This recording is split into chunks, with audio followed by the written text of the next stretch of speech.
All right, so my friends, welcome. I'm pumped for this, and you should be too. We're about to get a first look at the Emergence TCG. It's a brand new game, and obviously, I'm a Magic player. Usually you see Magic on my channel and on my stream, but there's a lot of adjacent things happening here. This game was produced by Brian David Marshall, Paul Vitor Demo DeRosa, Corey Burkhart, Zvi Moshowitz, and I'm sure a lot more that Corey can oh my God, Corey's right here. What's up, Corey? Dude, what's up, Joe? How are you doing, man? How did you end up here? This is crazy. This is madness. I don't know. Did you fly me out? Did I miss my flight? My New York? Yeah, I hacked into your computer. You're all good. I just got the old tech skills down. So Corey's here to help out, and this is gonna be a first playthrough. This is my first time ever playing the game. I watched a little bit of Kibler streaming yesterday, and then I loaded the game on my computer, and I actually Alt F4 out of his tutorials. And I want to go in as a blank slate. I'm going to do some sponsor content from them, which is super, super cool. I'll be doing 4 streams and then kind of a more put together video than my usual kind of like wacky out there streams. And it's really, really fun. I wanted for the first episode of this to kind of go in completely blind. So if you're new to the game, it's free to download, of course. The link will be in chat and the YouTube description. And you're going to be exactly where I am right now, starting in. And Corey's told me he's just going to hang back and watch me struggle, which is going to be fun. Yeah, I am here. If you do yell help, SOS, you fall out of the boat, I'll throw you a buoy, maybe a life raft. We'll help you out. Well, that's good at least. Yeah, you just put the oar in the water, just grab it. Yeah, maybe grab this. All right, so let the dolphins swim by here. And we got the home play collection, and we're going to start with the tutorials. We're going to go play. We're going to learn, and I think basic concepts is where we're at actually. So what's basic concepts? Lesson 1.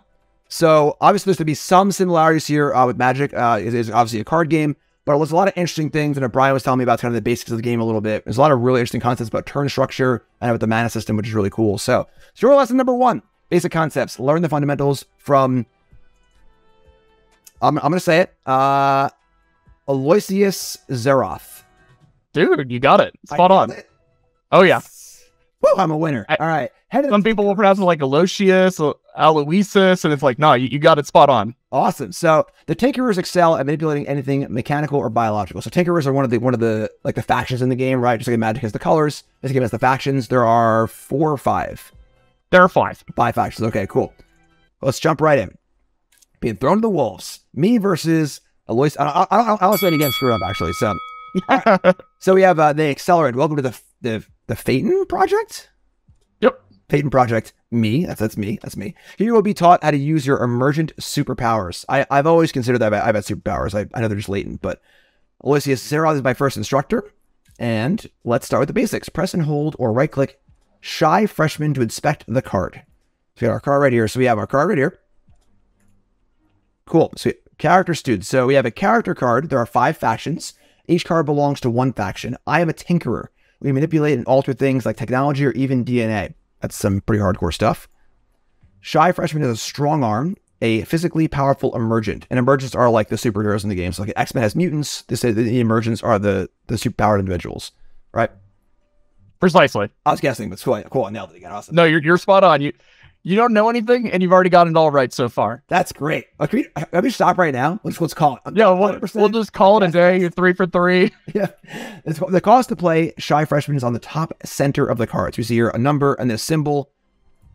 The first icon is energy. The second icon is power. Energy and power are the costs you must pay to play this card.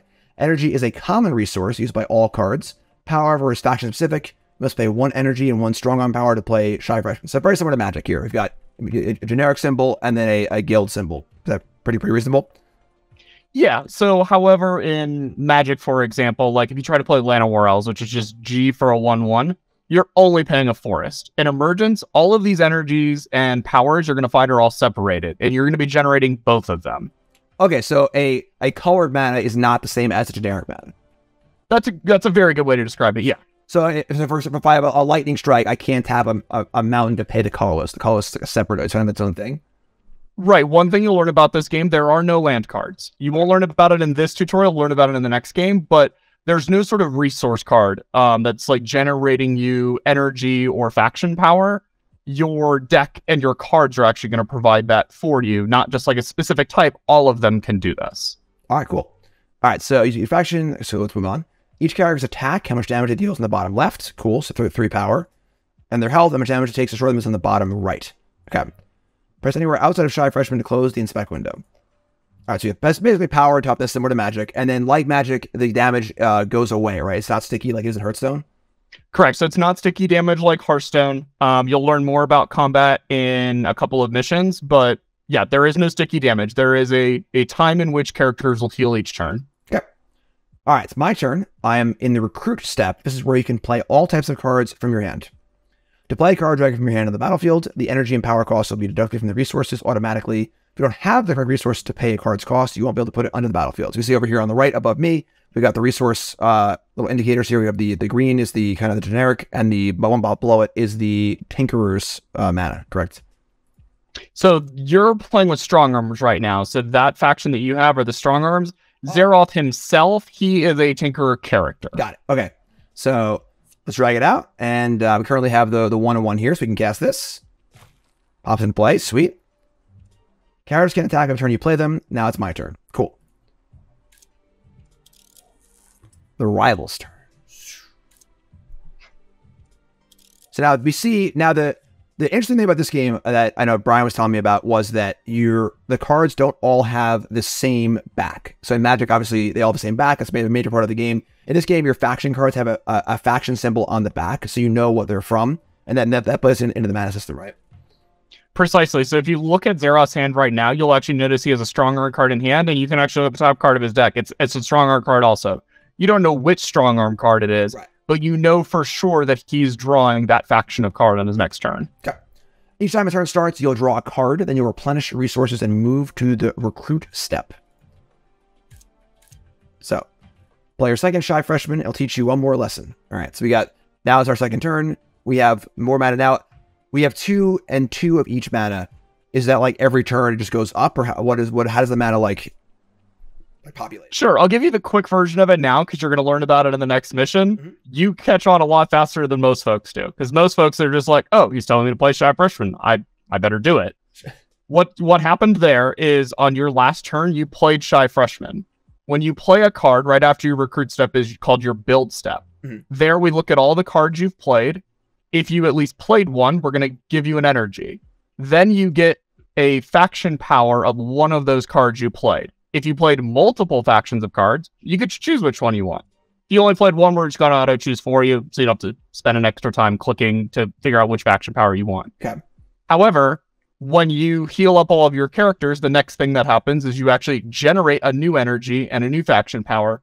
That actually comes from the top card of your deck. That's trying to help you build resources for it in the future. Oh, that's kind of cool. So the card like is sort of like almost like a face down land on top of your deck in a way. It's kind of like, that's actually a reasonable way to describe it. Yeah. Cool. All right, sweet. All right, so let's pop this guy out. We got 2 freshmen. To win the game, reduce your opponent's life to 0. When you attack with a character, you and your rival doesn't block it. Each unblock feature does damage to your rival equal to its attack. So pretty similar to Magic in that regard. All right, so we are in the declare attacker step. And we are attacking here. And you attack the opponent, not the creatures like in Magic, right? Correct. There is no direct attacking. The combat system, like you said, yeah, much more similar to Magic's in that way than it would be Hearthstone's. Okay. All right, so we're attacking. And what's the little battery symbol here? So that means unready. So characters, when they enter play, like your Shy Freshman there on the left, that one's ready. The frame's not darkened, doesn't have that little battery symbol. It can attack, it can block, it can use abilities that require it being ready. However, when you've got that little blue icon, you got the dim framed, you're now unready. You cannot declare attacks, declare blocks while you're unready. Additionally, if you had some sort of ability, it's like, unready me and spend some resources and I'm going to do this awesome thing. Can't do that just yet. You got to ready them up to be able to do that. When characters heal, they also will ready, and that step is called the replenish step. That's where we remove all of the temporary effects from characters, we heal them to full if they have any damage, then we replenish your resources, and the characters will ready up. Okay, so similar to tapping and tapping, kind of. It's quite similar to that. Yeah, there are different stages of it, which you'll learn about over time. There's basically an extra form called depleted, where the character is basically locked out from running up on their next turn. Okay. But you will not encounter that in the tutorial. There will be cards that will have that, and they'll have some ability for you to learn how to find out what that does. Okay. And then we saw there also, I mean, I know from talking to Brian about it, the attack step there, the interesting part of this game, turn structure-wise, is that the attack type is split over both turns. You actually, when you attack, you declare your attackers, and then you actually immediately pass the turn in the middle of combat, and the first thing they do is move to blocks, right? Right. So yeah, you may have seen it there where obviously we were talking and going over other things, but you attacked with your character. Once you hit done there, your turn's over. Xerath then drew their card and they had the chance to try to defend themselves. In this case, they didn't have any action cards to play. They didn't have any characters out. So they ended up just taking the damage and, they died. But actually starts and they have that opportunity to try to fight back. Sweet. All right, cool. So this guy seems to think I'm good, which is great. I like that. I'd like you to meet Professor Helios. He'll teach you more about resources. Awesome. Yes. Undefeated. Watch out now. Is there a pro tour for this game? Because I'm ready to go win it. Let's go. There will be tournaments coming in the future. Sweet. All right, so let's continue. Step 1 of the tutorials. Now we're playing against Moxie. Moxie. Oh, interesting. I don't actually know what just happened to you. What did I do? Go ahead and click through this. I don't know why your new center opened up like that. It also tried to send you to Moxie instead of sending you to Helios. Oh, it's because I'm so good, they're just like skipping me ahead, right? Yeah, they're like, you can just skip the resource mission. You don't need to learn about these. All right, so... so what happens if you click on the screen right now? I do Moxie or Moxie? Okay, so it's actually trying to advance you through the accelerant. So keep clicking through this. I'm going to have you actually get out of this mission and go fight Helios. Okay. So it's, oops. Yeah, go ahead and concede out of this one, out of that little gear there. I'm gonna ruin my perfect record here. I'm gonna force you to ruin your perfect record. Thankfully, we don't track these. This doesn't go on your permanent record. All right. We can let YouTube, not know about this one. Okay, that's cool. Yeah, I'll edit that one out for sure. Yeah, this never happened. That's cool. All right, so we just skipped lesson by accident. Yeah, I don't know exactly what happened there. Okay. Well, let's hop in. Cool. Professor Helios. Much better. I like that pipe. All right, the accelerant. When I started the Phaeton project, I didn't get a tour like this. Getting all pet professors, I'm jealous. You should be. Welcome, Jim Davis, MTG. Take a seat. We have a lot to get through. My pipe. Remember when Xerath taught you that cards cost energy and power? I'll show you how to gain those resources. Each turn, you'll replenish any resources you spent last turn, and then generate an additional 1 energy and 1 power. The power you get will always match the faction of the top card of your deck. Each faction and its power share the same color. So, like you were just saying, so you get 1 generic energy and then 1 energy matching the top color of your deck, which obviously means that, like in Magic, if you're playing a heavily multicolored deck, you might have trouble getting in the right colors, but if you're playing a monocolor deck, it's like the same. It's like generic, basically. Right, and we have trade-offs to help support players playing multiple factions. Like, if you want to play a 3-4-5 faction strategy, you'll learn about this once we get into playing some bot matches and editing decks. There's a deck building rule in place where if you have 10 cards of a faction, you actually start with a bonus card in your opening hand. Oh, okay. Now, of course, it's difficult for you to play all of your cards on time when you're playing 3, 4, and 5 factions. And it can be very difficult to even, play the cards on time, at all, let alone on time. But the extra cards in hand will try to help offset and balance that out for you. Okay, so that's kind of cool. So instead of having like dual lands or whatever, you just literally get more physical cards. Right, and you'll actually learn about a mechanic in this mission that will help you play cards that you don't have the energy or the faction power to play. Cool. This turn, top card of your deck is a strong arm card, so you can get 1 strong arm power. You can play a 1-cost strong arm card this turn. You cannot play the Mad Confectionist this turn because you don't have any Sculptor power, Sculptor being like the red faction. Go ahead and play your strong arm card, you Shy Freshman. Me and Shy Freshman get along. All right. Get in there, buddy. Just a heads up, some folks are calling out that they thought the game was a little bit loud now. I don't know what may have changed, but... Game's a little loud? Okay, let me check that out real fast. Take it down a notch. All right. Yeah, they were saying music is low, game is loud, rest is fine. Okay. I think we're good for now, so... Cool. Right, sweet. So, no. Chat, you can also fire out. Let me know if things are a little iffy out there. When the victory about Ryan was super loud, that's awesome, though, because I want to announce my victory. So, all right, so Freshman's here. And now we're going to go to our next phase, just behind me, obviously, if you can't see it. There it is. Of course, also the emergence for the link is right there as well. Next phase. So, get our build step. Look at our resources now. We have 0 out of 1 energy and 0 out of 1 strong arm power. So, we've depleted our resources for the turn. Correct. Yeah, the left number there is the available resources. The right number is your total number of resources. The total number will also be referred to as production sometimes. Okay. After your recruit step, if you played a card that turn, you'll build an energy and a power. Building increases the total resources you get when you replenish each turn. Okay, so like you're saying, so we keep trying to build these numbers up, and we have more for future turns. All right, Rival's turn. So they draw.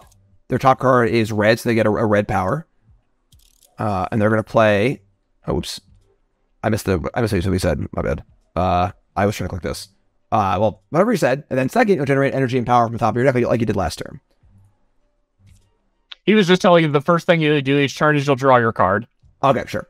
Top card of your deck is a Sculptor card.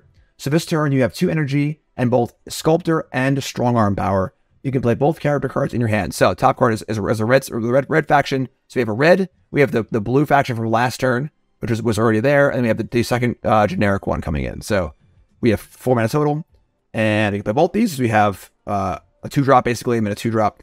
The Mad Confectionist. When the Mad Confectionist Saccharine Scoundrel arrives, forge a copy of the Mad Confectionist with +2 cost to put in your hand. Cool. All right, so let's play our Shy Freshman. Oh, I'm going to play this one first, sure. Let's play this one. So, trigger. So ETBs, and I get a copy of it in his hand that costs 2 more. Pretty cool. Let me play the Shy Freshman. It's kind of fun. So then I play it again, it'll cost 6, and so on and so forth. Kind of squadron hockey a little bit. All right, so we got creatures in play, and now you play 2 or more cards in a turn with different factions. You get to choose which of those factions' power to build for your turn. That's right. Whenever you play a card, that builds your energy pool for the next turn. So that'll be a Sculptor power. Let's build that. So we already have the 1 blue, so it makes sense. So we'll choose the Sculptor power, which is the red. Confirm it. So now we're kind of building our. It's almost like you're building your mana base in a way, but you're not playing lands. You're just backing it up off the cards you're already playing. Right, so instead of building it in deck building and having to find all your dual lands or whatever, like what special lands you want to play, and it's your resources are actually built by the cards that you put in your deck. So a lot more of the thought of how am I going to build my resources or how am I going to play my more expensive cards comes from adapting on the fly of how do I actually play out my cards and in what order to be able to play which future cards. Sweet. All right, so let's go to our Declare Attacker step. Why couldn't I attack with the... You didn't click through it there. We actually intentionally hold you out of it in this game as we don't want to try to have you learn about character combat just yet. Okay. So one step at a time. There's one last thing I must teach you about building resources, and that's wild carding. All right, this is pretty wild. Wild card allows you a chance to play a card from your hand for free, even if you don't have the resources to play the card normally. Okay, that's pretty wild. The percentage chance to succeed is shown in your wild card cube in the bottom left of the screen. So 10% seems to be the base. When you can't play a card to build resources, you can drag a card from your hand to the wild card cube and watch how I do it. So they're going to drag a card over, and their wild card failed. So Professor Helios, that was a big card. Take a look at it over here. So this is a 9-drop basically. So big, huge creature. And they obviously can't play it this early, but you wild card it. They failed.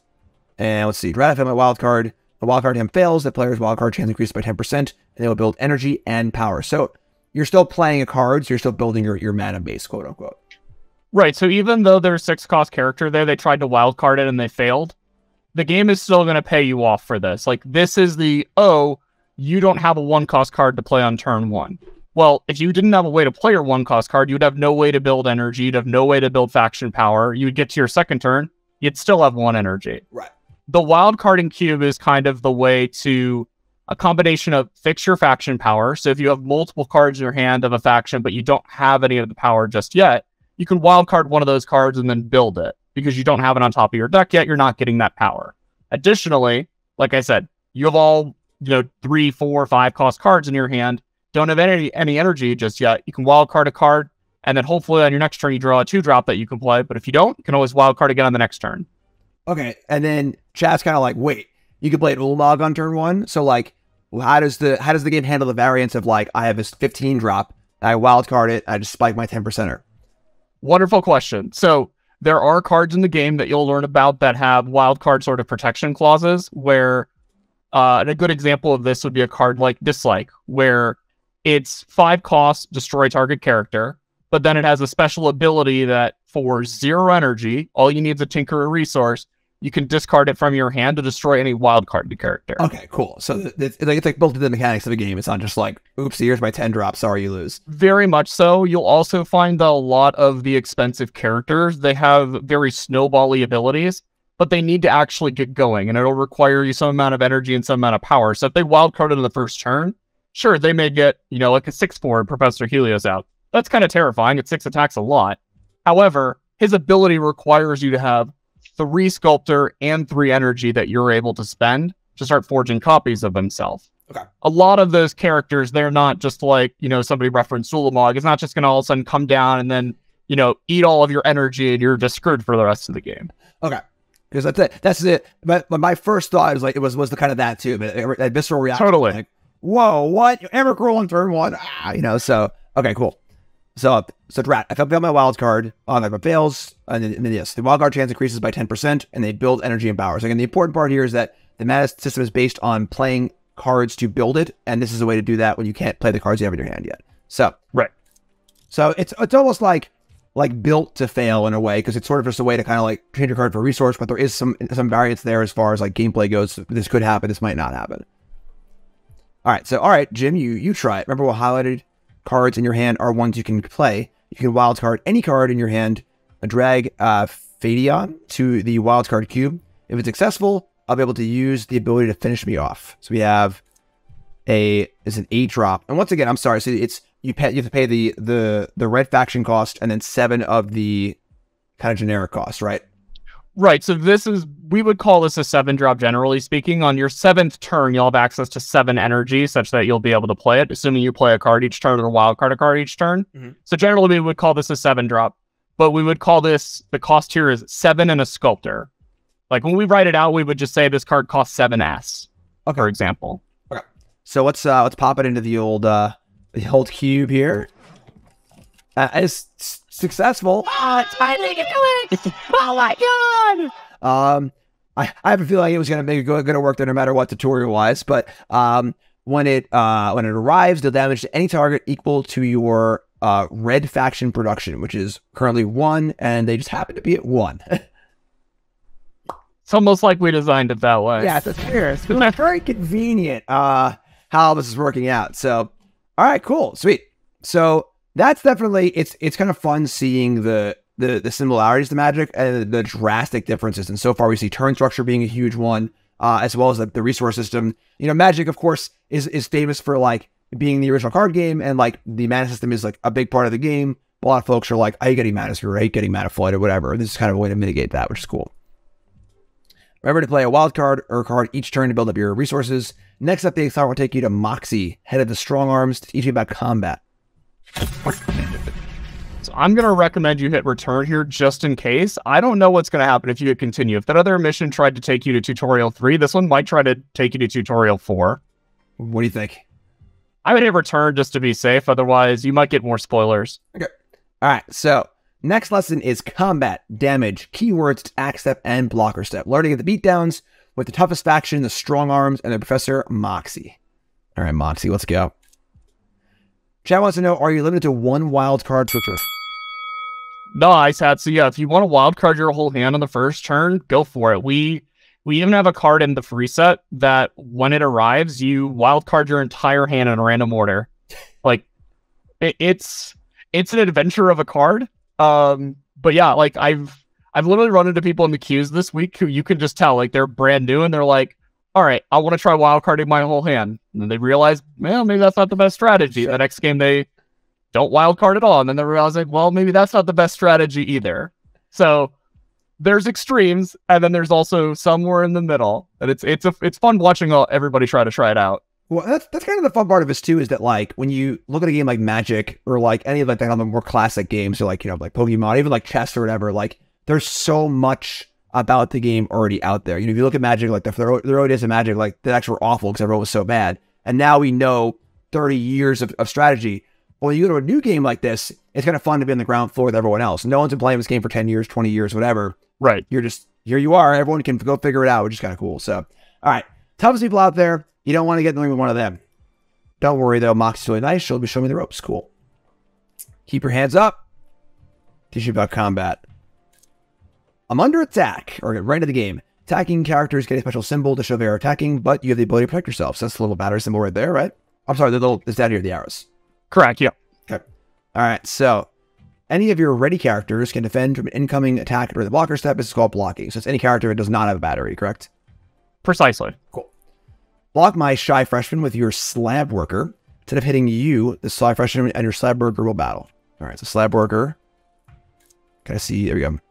So 1-1. No, vanilla 1-1. Okay, cool. And of course, this is just a vanilla 3-1. So we're going to block. I think I am blocking. I'm blocking. Okay, cool. And you go done. Two characters battle. They each deal their attack as damage to each other. So the freshman deals 3 damage to here, deals 1 damage to here, and of course 1 toughness each means they're both going to die. Oh, what about down? Character who takes damage equal to its health in 1 turn is destroyed. When characters are destroyed, they're sent to the gutter. Love it. All right. And so now we're in there. So now we're just like, now we're just going to keep playing. So, okay. So I've got iBots in my hand, which is a vanilla 06, it looks like. So probably play that one with the resources we got. And we're going to end our turn. Nothing else to do. All right, so they have 3-1, and they just played a 5-4, also vanilla. A Dimetrodon. Dimetrodon. Yeah, Close. Close enough. I'll take it. All right, so you have our 06, and now we just drew a Propagator Drone, which is a, we'll say 4-resource 2-2. Has evasion. Cannot be blocked unless the blocker also has evasion, or an ability that's basically block evasion. Okay. When plus one blots deals damage to your rival, Forge to create, an unready Slab Worker. So it's it'll have the battery so it can't block, right? Correct, yeah. It'll arrive in that unready state. It will ready up when all of your other characters are doing the replenish step, but it won't be ready to block that first time. Okay. So, and now resource-wise, I cannot play beasts. I only have the 1 resource. So, all right. Okay, so this is me kind of like learning the turn structure. So once again, the turns end when attackers are declared. So you start your turn, you draw a card, and all of a sudden, bam! Now you're defending yourself from combat, which is kind of cool, honestly. It's a very, very unique like turn cycle for a card game. So I'm gonna block. I got a big butt wall here. So after combat comes the replenish step. Damage characters are fully healed. Can initiate the battle again the next turn. Okay, so you block. And the damage happens, and they just bounce. So we got our wall. And then everything gets healed immediately after combat. Correct, yes. So after combat, the very next step after we end combat, so we get all the characters back to where they're supposed to be, we find out if anybody needs to be destroyed, then you move into that replenish step that Moxie was just telling you about. Cool. All right, so then after the combat, things are replenished. We get our resources for the turn. We got a red resource on top of our deck. And then we have the resources that grew from last turn as well. So you can play our 4-drop here. So we're going to play the Propagator Droid. And it has a ability on dealing damage and evasion. So nothing else happens here. And it looks like we're done. Or so we're moved to attackers. Can the 06 attack? It can attack. Of course, given it's a tutorial, we don't advise it here, given that your rival is about to attack you back with their 2 characters. So we're just going to skip you right through it here. Okay. All right, see if you can survive the next attack. Choose your blocks carefully. You might be able to destroy one of my characters. So they have the vanilla 5-4 and vanilla 3-1. So once again, it's so weird to see your turns. I'm like, oh my god, I missed my turn. I'm like, oh wait, that's how the structure goes. Okay, so hey, you didn't miss anything. You're good. Yeah, the 5-4 and the 3-1. We got our 06 and the 2-2. I mean, I'm at 3 life. I guess I'm at 3, so I'll pop on a block here. So we'll block the 06 on the 5-4 and the 2-2 on the 3-1, which seems reasonable to me. We are trading our better creature with an ability for their creature, but obviously that's better than dying. So, good job. Thanks. Some characters have useful abilities. Inspect your Pyrotechnic Junior, which is the card in my hand. So, we have in Inspect View, you can click on the undrawn ability to learn more about the card. Plus on Eager at the bottom and check it out. All right. So, we have a 3-drop, 3-1, and Eager can attack her and enter play. All right. So, haste, effectively. Cool. So we got our Pyrotechnic. Remember, only ready characters can protect from an attack. So right now, they have attack both their creatures, so they're not ready to block, and the creature they play are not ready to block either. Or does this... Right. It actually has a special ability also. If you want to inspect it, you can learn about it. But part of her ability is she's going to arrive unreadied. Okay. So we see here, we have a 3-drop 2/1 Scarlet Tiger, invaluable. Oh, right. Arrives unready. Got it. Okay. And then it has an ability where you can actually exhaust. What's the terminology for this? Unready. Unready. So you can unready it and spend two energy to give a character Flurry, which attacks X additional times. If X is less than 0, the card deals no damage. Cool. So you can... Does it give you an extra attack step, or does it like... So all of the attacks will happen in one moment. There's no extra attack step, so we're not going to like leave your rival's turn and go back to your turn. Okay. It's in that one moment in which you're fighting, you're going to basically attack twice. So if they block you, imagine you gave Flurry to Scarlet Tiger, she has 2 attacks, she would actually be dealing 4 damage. This will also scale with special abilities of when you deal damage, do something, like the Propagator Drone you had, you would get 2 bots. Or if you had a character like, when I deal damage, you draw a card, you would draw 2 cards. Okay, is it... So if I block it once, is it blocked in both combats? Or if it survives the first yes, it's not like separate combats. It lines up, the defender, the blocker, will be there to absorb the entirety of its attack. Okay, cool. All right, so we got the Tiger here. So now my energy's in because we're past the defending step, and I have my Pyrotechnique here to play.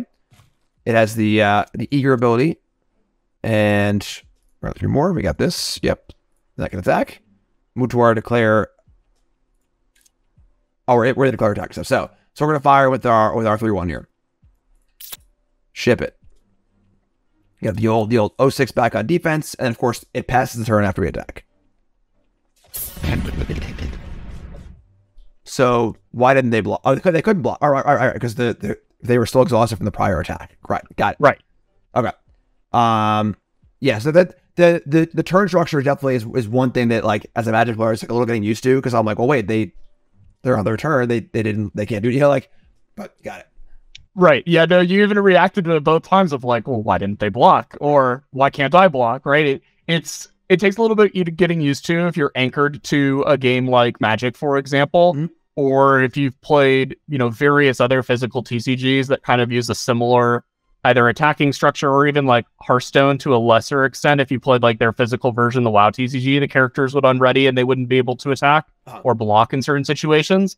There's a lot of that going on. However, I think once you get used to the turn structure of draw, okay, immediately how do I defend myself? It becomes a lot faster paced. Yeah, and honestly, it just seems I'm curious to see, like, strategically, because it is so different than what I'm familiar with, that like how it play out, which is kind of cool. So, you're a natural at this. However, ability stopless. It'll tell you to teach about action and asset cards. Cool. All right, so we're gonna return. I would, just in case. Again, I don't know where it's going to try to take you. I don't know what happened last time. All right, look at that smile. Lesson 4. Card types, the before block step. Learn about the different card types of Billy Stopless, head of the non-stop. The non-stops are speedsters and teleporters. Okay. All right, Billy. But you're wondering which faction I belong to. I'm a non-stop. We see time and space differently. Billy Stopless is a non-stop professor. Aha, you must be Jim Davis MTG. Yes. You have much to learn. Let's not waste time. There are three types of cards in Emergence TCG. You've seen characters. There are also action cards and asset cards. Okay. The boxing lessons in your hand is an asset card. Go ahead and inspect it now. All right. So we have a 5 energy card. And asset cards are cards that remain in play like character cards, but they cannot attack or block. You spend resources to play them just like character cards. Boxing Lessons gives each of your characters an attack and health boost as long as it remains in play. Go ahead and play it. So, +1 to both the attack and the health. Power dumps, basically. All right, so, cool. Punch in. And we have the energy for that right now because we're jumping a tutorial. Cool, so just pop that out there. And then it goes over here. Now, can you have more than one asset? You can have as many asset, actions, and character cards as you want. If you've played other digital card games, they'll try to restrict you on the number of cards to have in play. What will end up happening is you'll have to eventually just get a scroll bar if you need to scroll back and forth to see what cards you have. Additionally, cards that have the exact same characteristics is the best way I found to describe it. So if they have the same health, cost, attack, and keywords, they'll just stack on top of each other, and we'll put an X like 3 on top of it to say how many you have there. And there will be a little bit of spacing so you can see them all individually as well. Is there like an actual like upper range limit? Like I know on Arena it's like 250 creatures or 250 tokens or something like that. It's like you will almost never hit it, but like there is an upper limit. I implored somebody to find it, because ever since we got rid of the sandbox sort of like cheat code testing, we increased the limit at one point. I haven't seen it since then. It might be like 400 or 500 characters in play before the game starts going, yeah, I don't know what to do anymore. But hey, if somebody wants to break it for me and let me know that we need to increase it, have at it. That's sweet. That's a good answer. Honestly, it's like, I don't know. Go figure it out.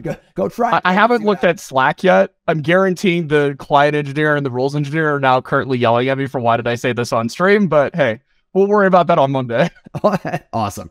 All right. So we're gonna declare attacker step. We got our, so it's now 6/5 because it's pumped up by the ability, and this can attack, and then this can attack also. They're currently at 6 life, so this is pretty good here. They can't trade. They got a chump block, so we ship it. Thanks to the old pump skis from the asset. Turn passes. Now it's their turn. We can see also that they had a handful of yellow faction cards, and they drew a red faction card. The top card is the yellow faction card, which is also another thing to get used to. It's kind of cool, which affects their mana. Let's see how actions work. Actions are single-use cards. They do their effect and then straight to the gutter. You can play action cards during your recruit step, and you can also play actions during your before blockers step to foil your rival's planning. Okay, so the turn structure, we have your draw, and there was a step before blockers. Correct. So you haven't seen this yet because you haven't had any action cards or character abilities that you could activate from play. But how the turn actually goes is you'll draw, then you have that before blocker steps where you can, if you just drew an action card, potentially save yourself with that action and use it. Or if you have some sort of special character ability. And additionally, there's something that you learn about in the last tutorial mission of trap cards and playing your action cards face down for later, that you can actually deploy actions you've already played from that point. Okay, cool. So that's kind of cool, actually, that you can have a top deck for a defensive posture, which is kind of cool. Usually it's like, you know, right, yeah, you can all of a sudden being attacked for lethal, all of a sudden, just like Billy is here, you're attacking them for lethal. They can, rip second wind, ruddy this Monifa, and then block, and then try to make a big play on their crackback. That's kind of cool. Cool. All right, so second wind boots my attack and carries help by what? What's the... Oh, okay, here it is. Second wind. So we see an action card, ready target character, it gets +1 attack, +1 health. So effectively, it allows it to block if you couldn't already block, and then gives it a little boost scheme. Yep. So they block by a larger creature. The pump was able to kill it. Took damage from the freshman here, went down to 2. And now they're playing the function tag teamer. I have an asset card of my own. Speed lessons. It gives all my characters eager. It's a haste, essentially. What do I do? I'm looking at this card. Okay, so here's the asset card. Got it. So remember, auction cards are special in that you can play them in your before blocker step as well as your recruit step. Inspect the scorch you just drew. So they played this creature. The form Burly Battle is 1 attack for each production of the yellow resource you have. And then they played the asset card, which gives all your character eager so they can all attack immediately. And they're coming in for, 11 and 2. And we're currently at 6. We have a 4/2, and we draw our card per turn. It is Scorch, which is just 2 damage to any target. Pretty simple, cool. So, Scorch will deal damage to any character or player, including me. With only 2 life remaining, that'll finish me off. Takes the opportunity to play your Scorch target me. Upstairs in chat, please. Love it. That's sweet. Cool, I like that. There's one last person that you should meet. His name is The Abyss. It's like pretty middle name. His name's great. But I haven't seen him around in a while. You might just check out the library. Why would Abyss hang out the library? Abyss sounds like a spread metal. He should be like hanging out in a dungeon somewhere, like drinking motor oil or something. All right, so victory. We're gonna return. Hop on over to lesson number 5. Traps and triggered abilities. The Acolytes are mysterious, perceptive, and persuasive. Star Student Bookworm will teach you how to keep your opponent guessing with traps. Bookworm. The Abyss is so elusive. Most of the Acolytes are. I see Bookworm, though, and he's able to help us. Cool. Hey, Bookworm. What's up, bud? He teaches about my new friend about the trap cards. Always happy to help the Accelerant. Prepare yourself. All right. So Billy taught you one way to play action cards, but the second way to play them face down. You can use a face down action later on. So again, action were like the spell type cards, right? The one and done effects. Correct. Exactly. So what you learned last game is, Billy was able to play a second wind directly out of his hand, ready up his Manifa, block and save himself, and then you were getting attacked for lethal, drew Scorch, you played and deployed it immediately, finished Billy off. Here, you're actually going to learn about the ability to play your action cards face down and save them for later. Okay. Face down actions remain a mystery to your rival. Some actions are special types, traps. You definitely want to play traps face down. I'll play one now. Each trap has a specific trigger condition. It can be played. It can be from attacking, if you're playing a card. Whenever the trigger condition happens, the trap will play automatically. Okay, so when you play it face down, are you paying for it, or are you? Yeah, I'll get into it right now. But basically, you will pay for the card when you play it. Playing is when it leaves your hand. Deploying it is when you use its abilities. So you're actually like activating its effect, if you will. Okay. In the case of action cards, you play them face down, but we're not going to tell you how much your rivals cost. We want to keep that guessing game around. We just told you the cost of the thing. It would give away to you, hey, there's only, a couple of cards that cost that amount, especially early on in the game's life. There's only, 150-ish cards or whatever released so far. And we're releasing cards each day. It would get more and more, obfuscated of which card it actually is. But early on, you'd be able to immediately tell. So you will pay for it. You'll see how much it costs to you. Your rival, it's totally a mystery. At the end of the turn, we'll update it with a little icon that tells you what is the maximum amount of energy that card could cost. Okay, you'll see that on the actual trap card? You'll see it on the actual trap card. Okay. So if you actually let Bookworm take their turn here, if you notice right now how it says they have 5 energy and then they have 5 Acolyte power, we'll let you know at the end of your turn that that they had at least 5 energy remaining. So it can cost up to 5. Okay. That's kind of the benefit of the digital space, where like in paper, you couldn't really do that. Right, exactly. Like people shuffle these things around. You could put dice on all of them, but if somebody comes over and knocks the table over, somebody gets frustrated and smashes the table, all of a sudden it's like, that thing was a 3, let's move it up to a 6, which card they are. It's like, no, we're going to keep the icon on each one of those separately for you. You get to track throughout the game and try to figure out, okay, what could my rival's card be? The digital space here helps a lot for this mechanic. Cool. All right.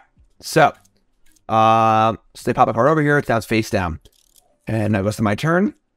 And there we go. There's a 5. So we know that this card costs 5 or less. Correct. Okay. Cool. All right. So right now, just inspect the board here. We have Ambitious Freshman. Let's get over. I like that. Whenever it attacks, scout a random card from your rival's deck, and scout means to reveal. Okay, so that's kind of cool. So little peeks, and then we have the 3/1 Hastener Blade, right? Okay, it's Pirate Knight Junior. Cool. All right, so we're in our recruit step. Play wild cards or actions, then pass. So we currently have 7 regular energy. We have 3 blue faction energy, 1 red faction energy, and 3 yellow faction energy. So, so we can play the Accelerant right now, which is character. The last one is Eager. You may choose to have the Accelerant build. Add the resources you build to your pool of permanent resources. The resources will be available each turn. They're replenished each step. When you build during your resource step, you'll build a faction resource among all the faction cards. It's okay. Build this rather than this. Okay, so this is sort of like a multicolored card almost, where this is a yellow faction card, but it can make the red faction's energy. In a way, right. So she is predominantly a non-stop character, but she has some qualities to her that are that of a sculptor, right? Like she's dealing with fire. She runs so quickly she can leave a blazing trail behind her. That ability to just make a fire by running is very cool and very indicative of some of the sculptors. To show that, we wanted to say, hey, we're going to put on a sculptor ability to her, even though she's a nonstop card. She's trying to urge you to play her in a nonstop sculptor deck. Additionally, to help support that, usually when you would play a nonstop card, you're going to be able to build a nonstop action power. For her, you're actually going to get the choice. Do you want nonstop or do you want sculptor? Okay, so this is a lot more simple than it sounds. Basically, when I play this card, I get this right here anyway. But I have the option to get the filter. Correct. Sorry, yes. So I would get the one red, one yellow faction, and then the green, more generic energy. But I have the option to filter that into red if I want to. Precisely, yeah. That's a good way to describe it. Cool. So my initial confusion was based off the fact that, like, I'm still getting used to the resource system and, like, how it works in general, but this is just the flow of every card that you play. Right. So whenever you play a card, you always get the one generic and then the one of the faction color. Basically, just filter in. And then it has as an off-color activation ability of this gains 3 attack temporarily. So you can spend mana to give it this ability. I assume this is like an instant speed kind of effect. So the abilities you can only use at the 2 times that you can play actions. So you can use that before blockers. So right before you're getting hit, you could activate that ability if you've got some leftover resources from your last turn. Or during your recruit step, you can go and activate that. Once it goes to your rival's turn, there's no chance for you to do something. It's very asynchronous in that way, kind of similar to Hearthstone, where you were talking about earlier, where you're going to do most of the things on your turn, they're going to do most of the things on their turn. However, in this mission, you're going to learn about trap cards, which will allow you to do things on your rival's turn. Got it. Okay. So, the Accelerant, and then we're going to play, let's have Strength Training, which is a trap. Let's read this real fast. So, we have a 4 resource action with the trap ability. So, the action has to actually have a trap ability, right? Correct. For it to fire off in this way, it must be labeled a trap. And if it does fire off under this condition, you'll see trap, whatever the condition is, and then whatever that effect it does is.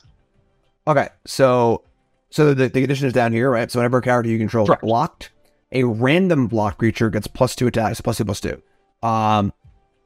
Or you can just play as an action that gets +2/+2. Correct. So if you want to just fire it off and say, hey, I just want my character to be bigger, I don't want to have to worry about whether or not my rival blocks, you can fire it off ahead of time.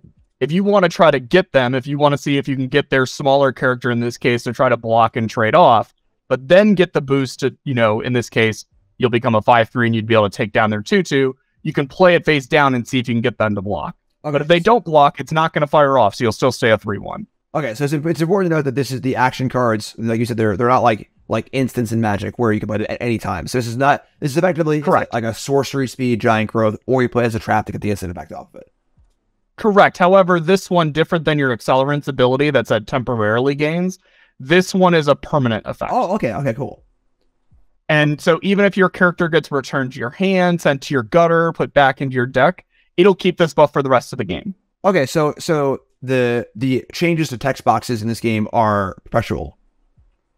Correct. Unless the card specifically states that effect is temporary, that's going to stay around forever. So if you want to build up a giant battle cruiser, put every keyword in the game on it, grant it 3 other abilities, and just kind of keep trying to replay that card, yeah, go for it. Cool. That's been fun for me because, like, I'm playing Marvel Snap on my phone a lot. Like, it's my my fun, like, pastime game. And it's interesting because in that game, everything's perpetual, 100%. Right. When you might copy a card and it'll copy the perpetual, the changed mechanic, whatever, and then it will grow even more, whatever. So it's obviously very different Magic, and obviously comparing to every game that I've played before. And it's an interesting, like, oh yeah, it's the opposite like that. And then although like the Magic can be like, oh yeah, it's everything resets completely. So that's kind of cool. Okay, cool. So let's see here. So we're gonna play the Accelerant. So it pops out. When the trap is triggered, it'll use its effect automatically. Okay, so we've got our opponent's trap is being triggered right now. Trigger of counter. When your rival deploys a card, erase the deployed card. In this case, my trap will stop your Accelerant in her tracks. It should be erased. So counterspell, basically. Like other action cards, the traps are only one use only. Only when they trigger, they're sent to the gutter. All right, so that's basically the counterspell of this game. Is that you're laying down a trap card, and your opponent, it's sort of already there. So it's kind of like standstill in Magic, where like your opponent that doesn't know it's what it is, but they can like break it or play a worse creature and break it. And that's where strategy kind of comes in. Precisely. And there's a lot of more emphasis on getting, in this case, the control player would actually have to move first, right? Like they have to actually put their counter effect down and say, okay, this is the key turn. This is when you're going to go for your big play, and then see if you're going to change your mind and commit to something else. Cool. And obviously, you don't know if a trap card is the counter spell or something else. Exactly. It's face down. It could be anything. Right. Cool. You have traps of your own. Cool. Check out Strength Training. Tell me which we'll look at this, of course. You save your actions for later by playing them on the left side of the screen. So, all right, cool. So I drag it out. You can see here, if I put it here, we'll just cast it and buff our creature in play. Put it over here, it'll be a trap. You can see the yellow or the green. So let's play it and save it for later. Pop it over here, and we'll see on the right, the resources up here will be changing, I assume, when I play it. Correct. Cool. You would see yours change. If we could see it from Bookworm's perspective right now, they would just see that strong arm card go down there. You would still have that 3 energy, and it would still show 3 strong arm power. They would not know how much you spent for this card.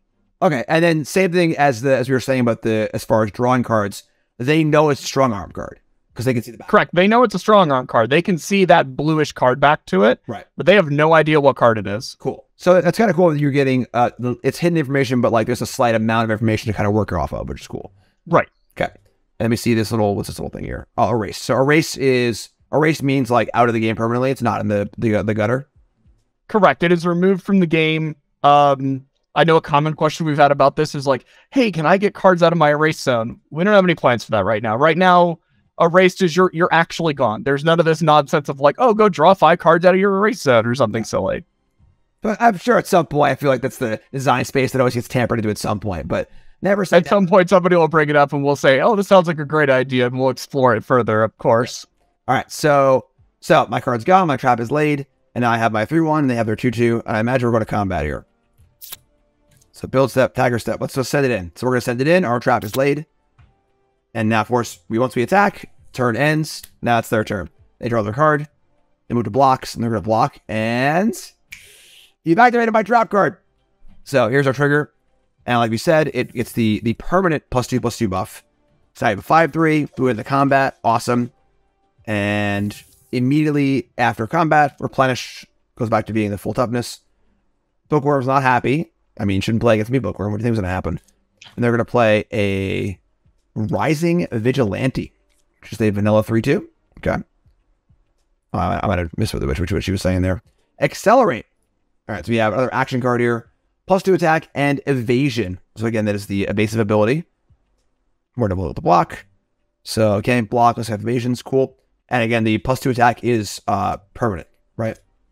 Correct. Cool. So looks like we got lethal here. Chat wants to chat lethal me. Pretty sure we do, so we're going to cast this. Now, this does not have any trap text on it, so it can never be trapped. It can only be a spell. Correct. So you still have the ability, if you ever wanted to, you could always drag it to the left side of the screen and put it face down to try to bluff a trap. That's a thing, like you could play it and save it for later, and it sits there as long as it doesn't get destroyed or you don't use it. You can save that action card for the most opportune time, but when you do use it, it's used up for good. Like you can't, it's a one-time use effect still. It's an action card. Wait, so I can put it face down on a trap zone and then cast it later? Yeah. Any time you have your before blocker step or your recruit step, you can play it later. So your action cards, rather than, similar to your magic, instant, and sorceries, that you're holding them in your hand, waiting for the right spot. Here you simply go, yeah, I'm going to put that one down. Go ahead. And that's just in play. And at any point you can play it later. You've already paid its cost. You don't have to pay the 3 energy later. You're just set to go. Okay, so that has 2 effects. One is that if you have mana left over, you can just spend it. And then 2, when you put a card there, that also generates your resources for the future turns, right? Correct. Yes, it's the exact same thing as if you wild card a card or play a card during your recruit step. You played this card. Playing it is just moving it from your hand into play. We look at it, we say, hey, we don't know which nonstop cards you played, but you played a nonstop card. We're going to give you a nonstop power and, of course, an energy card for playing a card during your build stop. Okay, and it's all the information that you need to process that is just the back of the card. So, like, it's exactly, yes. Cool. All right, cool. So, basically, you should almost always be doing that, then. Is there a reason why you would want to do that, or is that too advanced for now? I mean, of course, there are cards that destroy cards that are there. We even have a card in Tinkerer that can gain control of it, so they can steal your cards that you put face down. So there's of course some risk. There's of course discard effects that, Sure. you know, if you hold on it in your hand, you're like, oh, I'm too afraid to put it into play. I don't want to get it killed or stolen. It can of course get discarded as well. And obviously if you wait, maybe somebody plays a card like counter. And when you do go to try to play it from your hand, they have a way to stop it. Okay. So chat wants to know more about the factions as well. I assume, like in Magic and other games, the factions can all do certain things and they can't do certain things, right? Like I imagine the fire Very much faction so. and the speedy faction is all about attacking quickly. This Bookworms faction here, which is the what faction is this? These are the acolytes. So they're kind of the arcane magic-y. They're very persuasive. They're very inquisitive.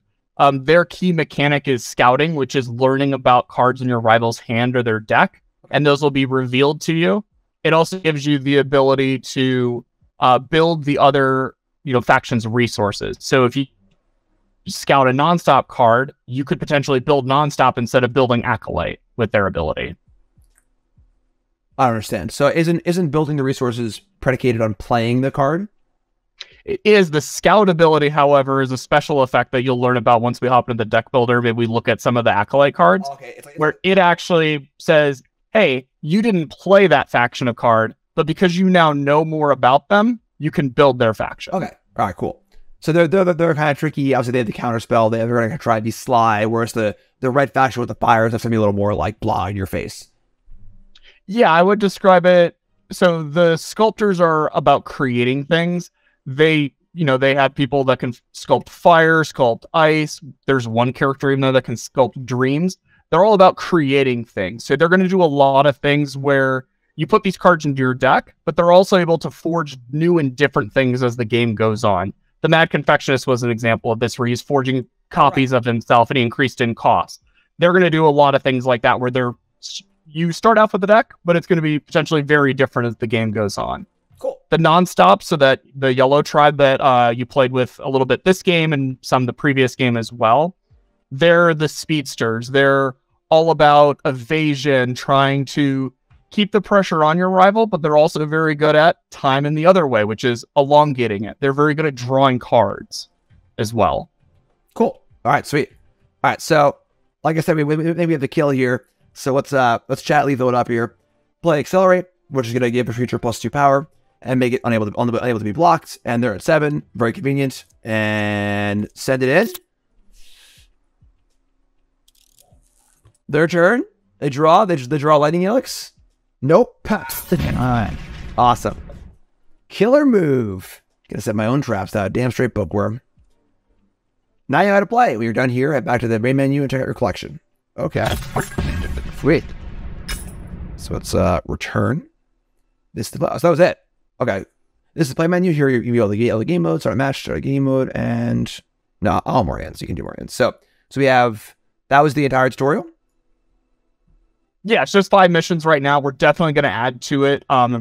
We've also discussed, as we add new mechanics to the game, we're definitely going to add like puzzle-y tutorial missions for those that will be off rails, allowing players to learn how those work. We know we wanted something that was on rails and more friendly for folks that haven't played card games before, but we also know that players need to be able to test themselves and actually know if they actually learned these things. So we're definitely going to make off-rail tutorials as well that allow you to, make mistakes and potentially even lose and have to play it again if you want to, get that little check mark there. It's funny because, like, I wonder if it's easier to learn a new card game from scratch as opposed to, like, having the preconceived notions you already have from different card games. Like, it's interesting. I don't know. It's a fun like social experiment almost, because I know some people learn better by doing tutorials like this. I know that I've met people where it's like, no, I just want to watch somebody play it. We added the rule book even to the settings or the help center up there, that question mark in the top right. You can go check out all the rules, the glossary for the game. There's a learn section here where we're going to be adding videos as well. That's cool. Where we know players learn differently, and we know players are coming in with, some preconceived notions as well as biases. Like, if you've played other digital card games or paper card games, you're going to have anchoring to, different systems that you've seen before. Heck, if you've played board games, you're going to see some, references that we've learned from board games over the last, 30 years in my case, 40 years in some other people in the team's case, where it's like, we all have different sort of things that we like and what we've learned from. And that's sort of culminated into this game itself. And yeah, sometimes it makes it harder for some folks to learn what's going on here. And for some folks, it's like, oh, I know instantly what's going on. Cool. Sweet. All right, so let's pop back out of here. So now we're the tutorial. And is there any PvE content, like playing against a computer or stuff like that? So if you hop into play, you can go play against the bot. You can also have it battle with one of your decks if you want. We don't have like a single player story mode yet. It's not in the roadmap right now, but it is something that I know I personally really want to do, and other folks on the team really want to do as well. Because we know that, A, it's a great way to show off the Emergence universe, show off more of those superheroes, show off more of the conflicts, and really dive into who they are as characters. But it's also just a really fun thing to be able to play your cards in a totally different way. Yeah, I think it's for learning too. Also, I know some folks, like when you're new to a game, there's a kind of a trepidation to like start playing with people because you don't know what you're doing yet. You don't want to screw up. Yep. I know, like I played the game Star Realms before. It's like a Dark Castles game. It's a pretty cool game, honestly. And it's there's like a phone version, and they have like these missions where you play through. And it's kind of thing where like I'll just be like on a flight or whatever. Like, all right, play these missions or whatever. Like you gotta learn the game that way. You kind of get a feel for everything without needing to play against someone and have the pressure of that too, which is kind of cool. So, all right, sweet. So let's jump into play, and we're going to let's play, right? Yeah. So if you hit play again, now you'll be able to select which game mode you want to go to. So if you want to jump straight into PvP, that option's available to you. If you wanted to challenge somebody else, of course you can do that. But then if you wanted to practice against the bot, there's two different options for you to play against the bot, where we'll give you random decks if you get that random bot match. If you scroll down a little bit, there's practice, and you can select a deck from your account to play with against the bot.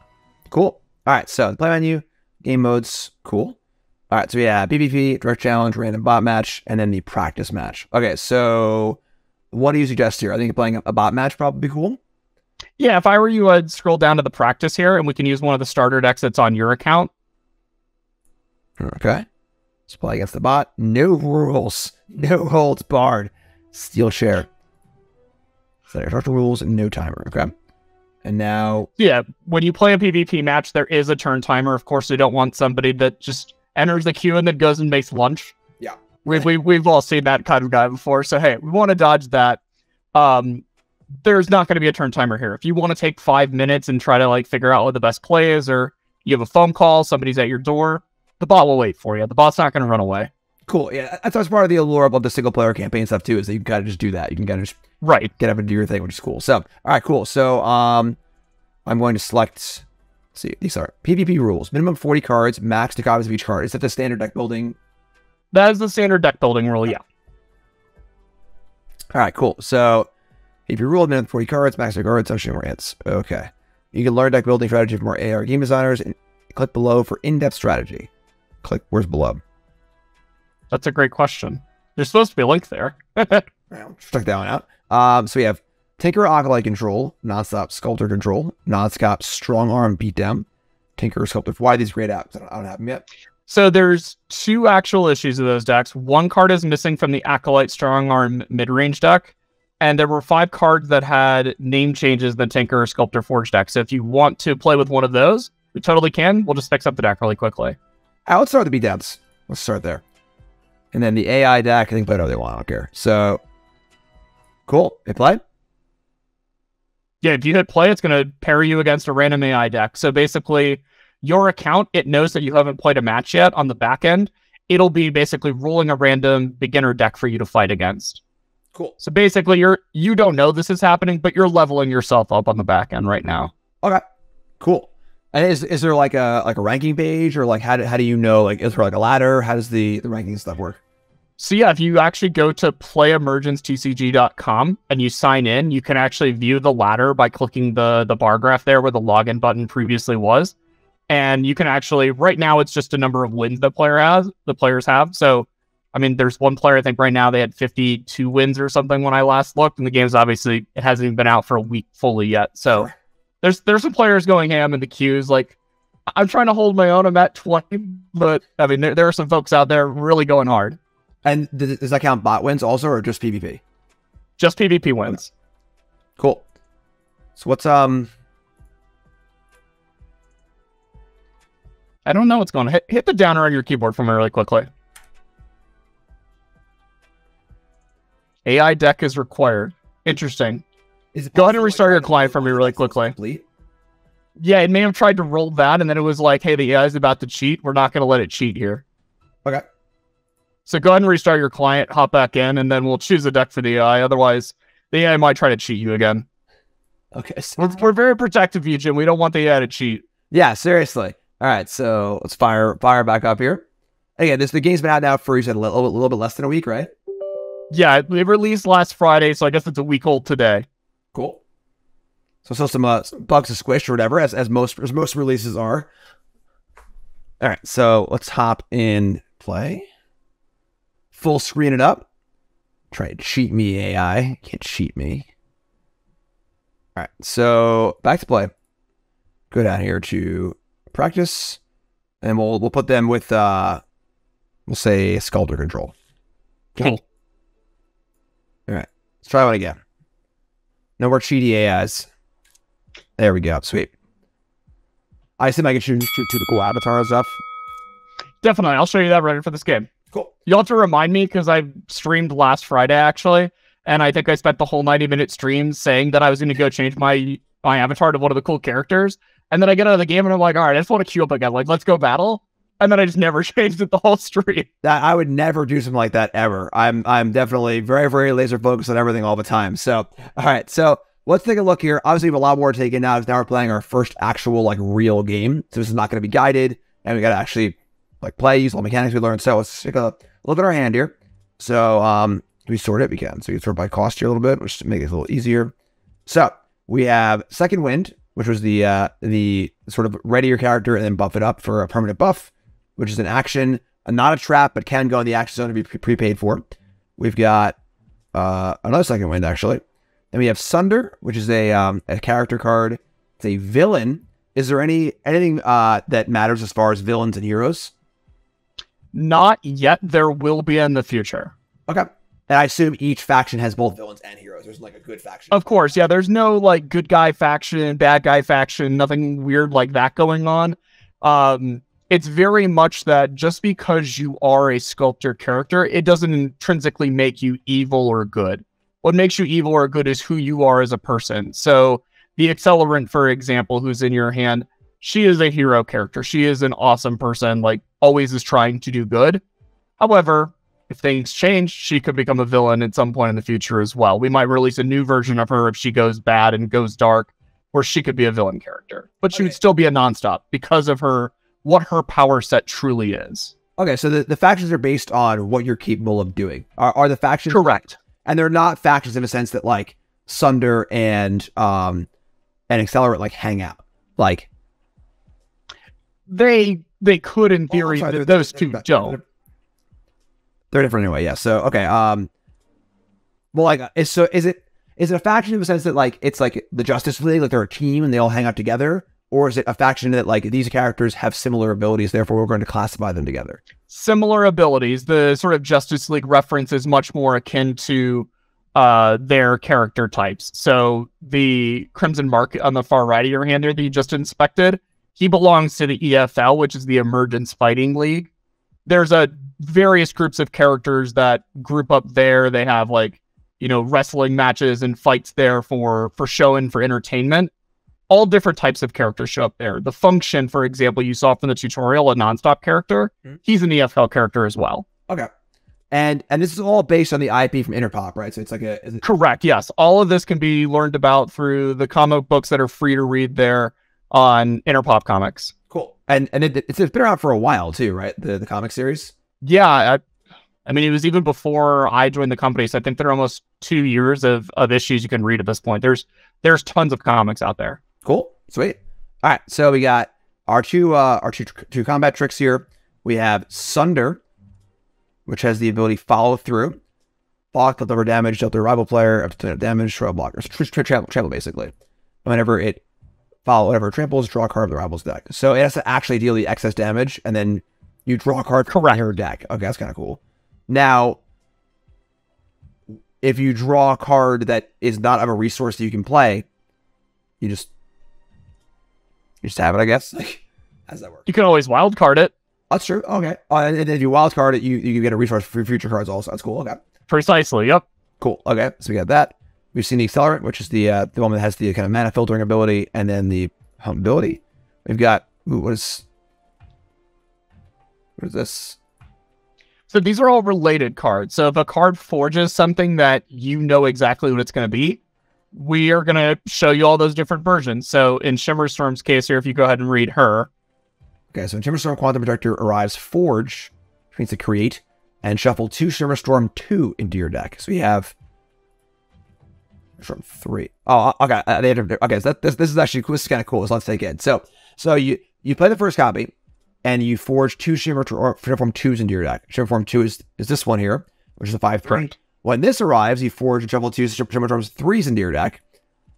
And when this arrives, forge Shimmerstorm 4 in your deck. Cool. And you forge 2 Shimmerstorm 5 in your deck.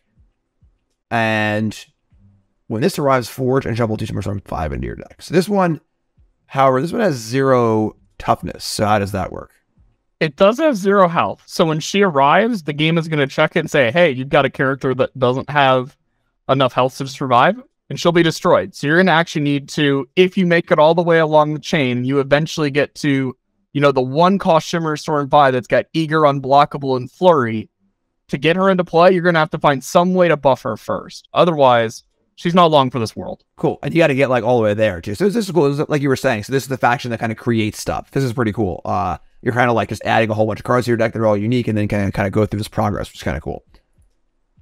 Cool. Okay, so we got that. And we have the Crimson Mark, we said. Can't block more than one character. It's just a big beefcake. It's cool. All right, sweet. All right, so we are starting our turn where the recruit step. We can play player wildcard actions and then pass. So we have no cards we can play. That's not true. I'm sorry. We could play these face down if we wanted to. Is that correct? You could, but you don't actually have the nonstop faction power required for it. All right. I'm sorry. Right now we have one because the top card of our deck is blue. Got it. Okay. So we have the one. I'm sorry. This is the. What's the blue faction again? I apologize. The strong arms. So we have one strong arm card top per deck. So starting off, we get the one generic and then the one strong arm mana. So we can't use the yellow cards. So we're just going to wild card here, right? And we should probably wild card the yellow card. Try and get more of that resource. Right, so part of the thinking here is trying to figure out what do you want to play on your next turn. Okay. And next turn we would have, this is 2, so if we can play this card next turn no matter what, correct? If there's a strong arm card on top of your deck, you'll be able to play it no matter what, as long as we wild card this turn. If you are to wild card a different strong arm character or a card from your hand, you could guarantee being able to play it even if there's not a strong arm card on top. Got it. Because the resource we get each turn, we get one of these generic ones no matter what, but we get the resource of the top card of our deck, and we don't know what that is at the moment. So correct. Okay. So in that case, we should maybe be wild carding the Crimson Mark. So we get the high roll, have a huge creature play, that'd be sweet. And if we don't high roll, we're guaranteed to cast our Sunder next turn. Sounds reasonable to me. Let's do it. All right. So Crimson Mark, we slide it over here into the cube. Get real lucky here. I have expected it to go into play. I saw you reaching for the soundboard. Yeah, how's that? All right, so that's okay. That's okay. So now that card's gone, but now it's added to our resource pool. So now that's going to happen in the next step, right? So can't do anything else. We're going to pass, right? Right. If you want to wild card more cards right now, you can. If you don't, you did wild card or play a card. So if you hit next tier, you'll progress into your build step. We'll say, hey, what type of cards did you play this turn? You wild carded a strong arm. We'll just build you a strong arm straight away. Okay, and I can't get more than one of the faction resource a turn. So if I were to wild card a different card right now, I would choose one or the other. Correct. Yeah, you'll only ever get one faction power, but you'll always get an energy as long as you play or wild card a card. Okay, so there's diminishing returns basically here as far as wild carding goes. There are diminishing returns. If you did notice, though, your chance to succeed did go up. Right, okay. So if you wanted to keep trying to risk it for the biscuit, as chat likes to call it, I've noticed, you could try to keep going. So in theory, you could so we get 20%, 30, 40, 50, 60, and we can go for the 70% chance of getting the Shimmerstorm. But that's, I assume probably not a wise course of action. I wouldn't advise it, no. Okay. All right, so I was going to pass here. So we'll just pass the old Turnsky and see what happens. So build our resources. So we got the resource from wildcarding. No combat, goes to their turn. They're going to wildcard also and fail. and they lose the Fire Sculpture. Take a look at that real fast. Wild card, forge copy of a card you control. Just a big creature that everything's cool. And then they're going to build their resources and then pass turn back to us. So now we have 2 of a generic and 2 of the blue resource. We've drawn a Bantam, which is another fighty card. A Eager and Follow Through is a 3/3. You can spend 6 resources to give it temporarily one flurry, which means that it attacks multiple times. Okay, so cool. That costs. So now we have 4 effectively, and we can spend 3 on the Sunder. Is that correct? So yeah, you'll spend 2 energy. You've got the 2 energy to play him, and you'll only need to use 1 of your 2 strong arm, and you'll be able to get him into play. Okay, and then we'd have a mana or a resource wasted. Is that like? Right, you have a strong arm power that's not getting used. At the end of the day, the most important thing is to make sure you're always playing 1 card a turn, because you always want to be able to build up that energy amount. Okay, sure. So if we were to play this and then wild carding anything, it doesn't really seem like beneficial because we're already gaining the resource from playing the card anyway. So we're just going to play this, I think. And then just pass. And again, this is a 4/1 with follow through. And then when it follows through, we draw a card from their deck, which is pretty sweet. So just pass the old turns. All right. Chat is asking about the downloads. The link is in chat. There's no special code or anything like that. Just download the game at your leisure. Check it out. And there's no need to like link back to me or whatever. So check it out. All right. So they're going to play a Fire Razor Flame Stoker. This is a 2/2. It has +1 attack and +1 health for every forged card you control. So the forged cards, the cards are created. So for example, the Shiverstorm forged stuff is just the same idea. So this is just a cheap creature aggro. Cool. Okay. And we're already back to my turn, right? Yeah, so you take a look there, and between your resources, actually the thing that denotes where in the turn you're at. You're in a recruit step. So you can play wildcard cards. You could always pass if for some reason you didn't want to play anything. Okay. Given that it's your 3rd turn, we've got, 5 and 4 cost cards here in your hand you want to play. Definitely going to want to play some stuff. Okay, so we have the three blue faction resource and the 3 generic resource energy. So you have Sucker Punch here, which is an action creature you control does damage equal to power just to a rival character. Okay, and it's not a fight; it's a bite, so it just deals the damage equal to the power. So you could kill the villain before it gets larger. Now follow through is the leftover damage, but that will only work if they actually block. Correct. Correct, yeah. It only works if it is blocked. Okay. And then we have the Second Wind, which the pump effect. We have no the yellow faction resource right now, though. And there's no way to get that until our next turn, correct? So if I were to wildcard this, I would get the resource later on in the turn and not be able to use it for this turn. Right. You would not generate any. You would build stuff. So you would be able to spend that on a future turn, but not on this one. Got it. Okay. So I would say there's some. It's possible we should have wildcarded a yellow card last turn, maybe then. Very possible. Yeah, that was actually going to be something I was going to immediately point out, where it's like you're now realizing that you had the ability last turn, if you wanted to, you could have wildcarded one of these non-step cards to ensure you'd be able to play that Second Wind. You knew that you were drawing another strong arm card because you were able to see the card back on top of your deck. Right. So it kind of made sense where you're like, okay, I don't know that I need to do this, but you didn't know that you were going to be able to play any cards this turn. You might have needed a wild card for sure this turn. But you've now got that same question being asked you this turn, right? You know for sure you can play the Sucker Punch if you want to. But if you don't wildcard a non-stop card, you can't play the Accelerate next turn. You would have to play Bantam or whatever you draw. Okay, and the risk reward here is that, like we said last turn, you can only gain 1 resource if you've already played a card. So we're just basically, we're not gaining a resource, we're just gaining the correct type of resource that we want. Right, you'll always gain the energy, but yeah, you'll be given a choice of, do you want nonstop, do you want strong arm? You don't get both of those action powers. So if we had wild card, a yellow card last turn, we would have had 2 out of 2 here, and then 1 out of 1, I guess, for yellow, right? 1 out of 0, because you haven't built any of it yet. I guess actually, if you had wild carded it last turn, you would have built nonstop, probably. So you would now have 1 out of 1 nonstop and 2 out of 1 strong arm. The reason why the number in the front is bigger is the number that you've generated. Those are in yellow because they're generated. you haven't actually locked that number in yet. You have to play something to lock that in. Locking it in is from building it. Okay. I don't think I fully understand that yet, but let's just keep going. We can kind of like, we'll work it out as we play through it, and I see it in action. So our options here are, so now we can't play the Bantam because we don't have the 4 energy. We have the requisite faction color, but not the amount of energy. We could Sucker Punch here if we value killing this. Obviously, with like lighten the block, trigger the ability, I would think. Can't play accelerating of a yellow, so we definitely need to get a yellow Bantam. That's like job number 1. And the decision is if I want to try to attack and see what they do, or cast Sucker Punch. Although I guess I want to cast a card to gain the resource, but if I'm in a wild card anyway, that doesn't matter then, right?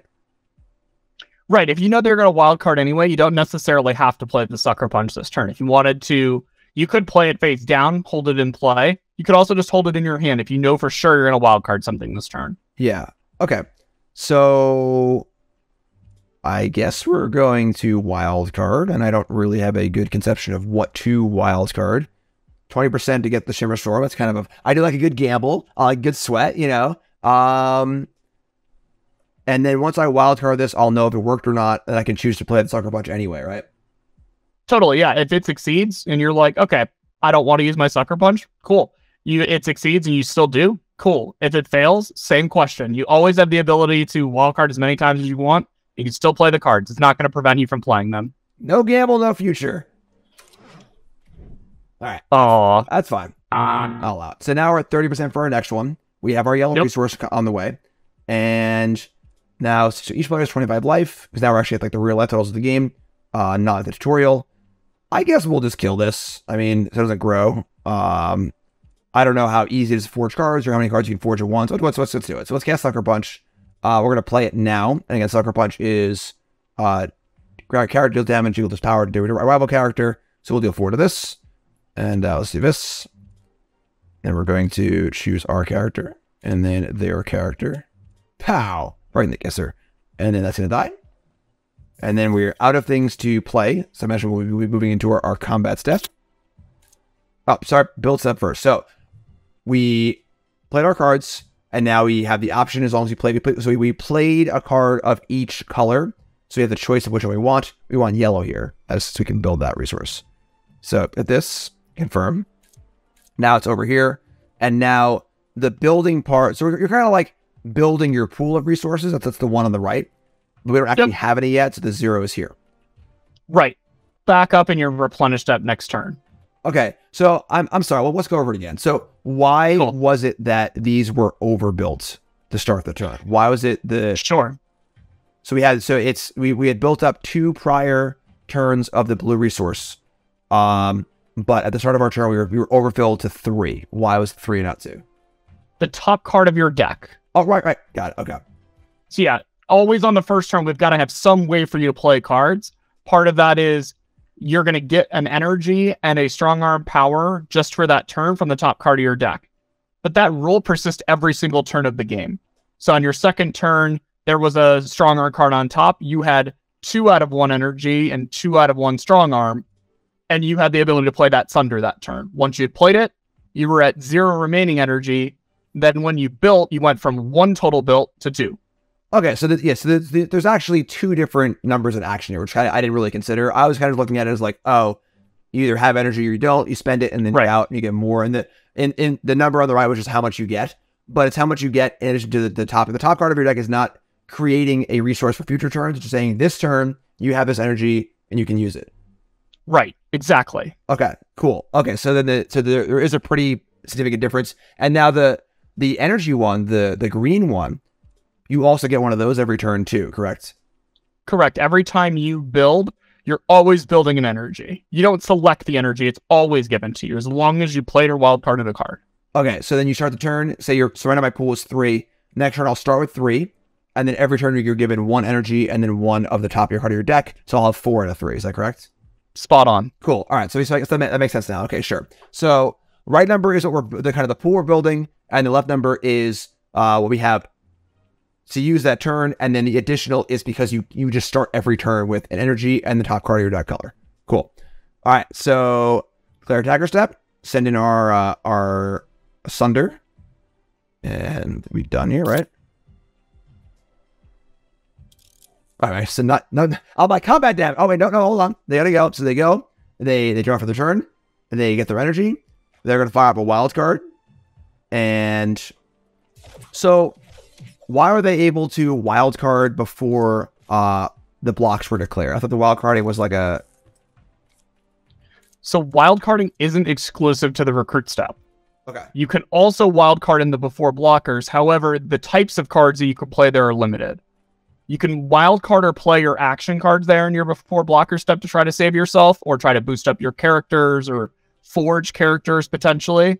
But you can't play character cards there. Character cards can only be played and deployed during your recruit step, but the action cards are special and can be played in both of those steps. Okay, and you can't. So you're incapable of wild carding a character card in that phase, but you can wild card the action cards. Spot on. Yep. Correct. So they went for it there. They tried to do a send back in time, which was wild carded, shuffle to our character into controller's deck, and then scout it. So you can see what it is. Okay. So they tried to do that, tried to kill my creature. They couldn't. They failed. That does increase their wild card potential. For future turns. And then they took the damage. They took 4. Awesome. And they played a free runner, which is a vanilla character here with a 2/4. It's 4-drop. Cool hat. And they pass the turn back to us. So our turn starts. We have our pool of resources, which was the 3, 2, and the 1. So we get 3 energy, 2 blue faction, and then 1 yellow faction. And then at the start of every turn, we also get an additional energy, an additional resource of whatever the top card of our deck is, which is yellow. So we see here 4 energy, 2 blue, 2 yellow. That all cool? Crushing it. Nailing it. Got it. All right. Awesome. This is great. Cool. So that art is dope. We see the time card again. Sure. Send back in time. That's pretty cool art, actually. So, and again, the yellow faction is the fast speed faction, right? Yeah, they're the speedsters, time travelers. So what you're actually seeing here is a story moment, which you can actually read about in the comics, of a character there, Time Blotter, who's been empowered by the Tome of Time and able to traverse the timelines here. Full disclosure, I do hate time travel in stories. I think I bitch about it a lot. Totally valid. On stream. Like the multiversey time traveling stuff always gets me a little, that's okay. So now, is there any plans to like flavor text and stuff, or a way to like link back to the comic that these are here? Or like Definitely. Flavor text work in progress. I don't think it's this next build, but it is something that we will have in the future. Cool. That's sweet. Is there obviously being like linked to the IP makes it very, very clear, like, check this moment out in the comic, click this button and go check it out. I guess it's like in the middle of the game, but like, it's kind of cool. So cool. All right. So back to our turn. We now have a lot more resources than we did before. We've drawn a Haymaker, which is an action card. It also has a trap ability. So the action is target character temporarily gains +3/+3 and follow through, which is the trample effect. And then you can trap it also. If a character you control is blocked, a random block creature temporarily gains the effect. Okay. And it costs 3 total. So we have the Phantom, so we can play everything in our hand. We have the Accelerant, which of course is the as fast. Make sure it's the Accelerant build. So we don't need to build this color. We could, I guess, to activate it later, but this is interesting because when we saw this card earlier, it was in a red and yellow deck. So it was like a filter for your resources, and then this deck it's not. It's only filtering for itself. I assume there aren't any other red faction. There are no other Sculptor cards in your deck. If you do happen to draw the second copy of her, you could enable this. Okay, but seems pretty thin. Right, I would. It would be unlikely here unless you thought that you were going to steal a bunch of Sculptor cards from your rival, potentially with your Sunder. That might be a reason you might want to build Sculptors. Okay, that's kind of cool. Okay, so we got Haymaker, Bando, Accelerator. We have our 2 tricks. And now we can, or again, these are not, we cannot trap these. We can play them. Okay, right. So they're I'm kind of learning the timing here. So these are not instants. These are cards you can play basically on your turn before you attack or on your turn before you block because you start your turn in the blocking phase. Correct. Yes. So if you play it face down, and they block with their free runner or your Sunder, this card will not fire off because it doesn't have that trap ability your Haymaker does. Okay. However, if they try to, battle you with their free runner and you potentially can ready up your Sunder, you would then be able to block with it because it's your turn. you can play your action cards. Okay, so in theory, I could like play a character here. Let's assume I have a mana or a resource. So I can play a character here, attack, and then play this thing over here. Then they go to attack me back, and then I can use it on the thing that I played. Spot, yep. Okay, and when you first play a card, it can block initially. Yeah, so you enter play readied, you'll be able to block right away. Got it. Okay. So the readying part of the board. However, I could, in theory, ready Sunder after it already attacks. Right, you could attack with your Sunder. They go, your Sunder survives the combat. They fall to 17. They try to attack you back. It goes back to your turn. You can fire off your second wind, ready him up, give him that little boost. He's ready to block. Okay. So let's see here.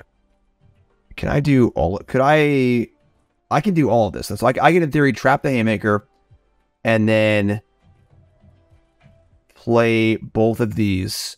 I attack. If they don't block, I take 4. If they do block, this triggers. I have a 7 power creature. It tramples over, which is the ideal scenario. They lose the creature.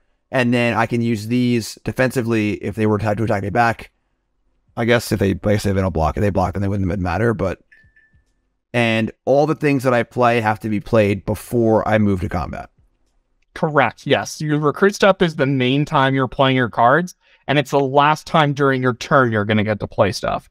Because after recruit, we're going to build you resources based on what you played immediately after you're attacking. Then after you attack, it's going to your rival's turn. Okay. So I kind of want to... So if I play one of these, I can't do much else. So see, these are 5, so the 4 resource. Yeah, if I play one of these, I can't do anything else. Correct. Unless I'm on a wild card something. Right. You only have 4 energy, so if you play one of those, the only other way you're getting a card out of your hand here is if you wild card it. Okay, so my instinct, which is obviously extremely limited because it's my first game ever, is to just put all 3 of these face down and then attack, which is illegal. Yeah, I think your best play is either playing all 3 of those face down or playing the Accelerant because it's bigger than their free runner. Okay, let's do the tricky stuff. So let's put this save for later, and then it pays for it, but they don't know about that. Well, so actually, hold on here. So when I face down a card, yep, they don't know it's a trap. It could be one of these. Correct. It could just be something like Second Wind. It could be any strong arm action there that you just put face down. Could be anything that costs 4 or less. Okay, they don't know exactly what it is. But now they, in the order, because of the order I play them in, they know that a certain amount could have been spent on this or this or this. Is that correct? They will only know that it'll be a collective total between those two. They don't know which one. One of them could cost 0. One of them could cost 3. One of them could cost 1. They don't know the cost of these things. Okay. Also, so the number that you see for is it because they're all played together? So like if I were to play a trap, because they're all played together in this case, yes. So in theory, if I were to play this turn and then face down this next turn, there would be one pile of this and this face down with the number, I guess the number, 4 or 5 on it? 4? Yeah, if you had not played your Haymaker, if you just played a Second Wind this turn and one next turn, one would say 4, and then the next one would say 5. Got it. They'll stay separated, even though like we'll stack character cards together if they have the same name and the same stats. For you, you can see them stacked together. We're saving you room. For your rival, they're separated. They don't know that that's the same card. Okay.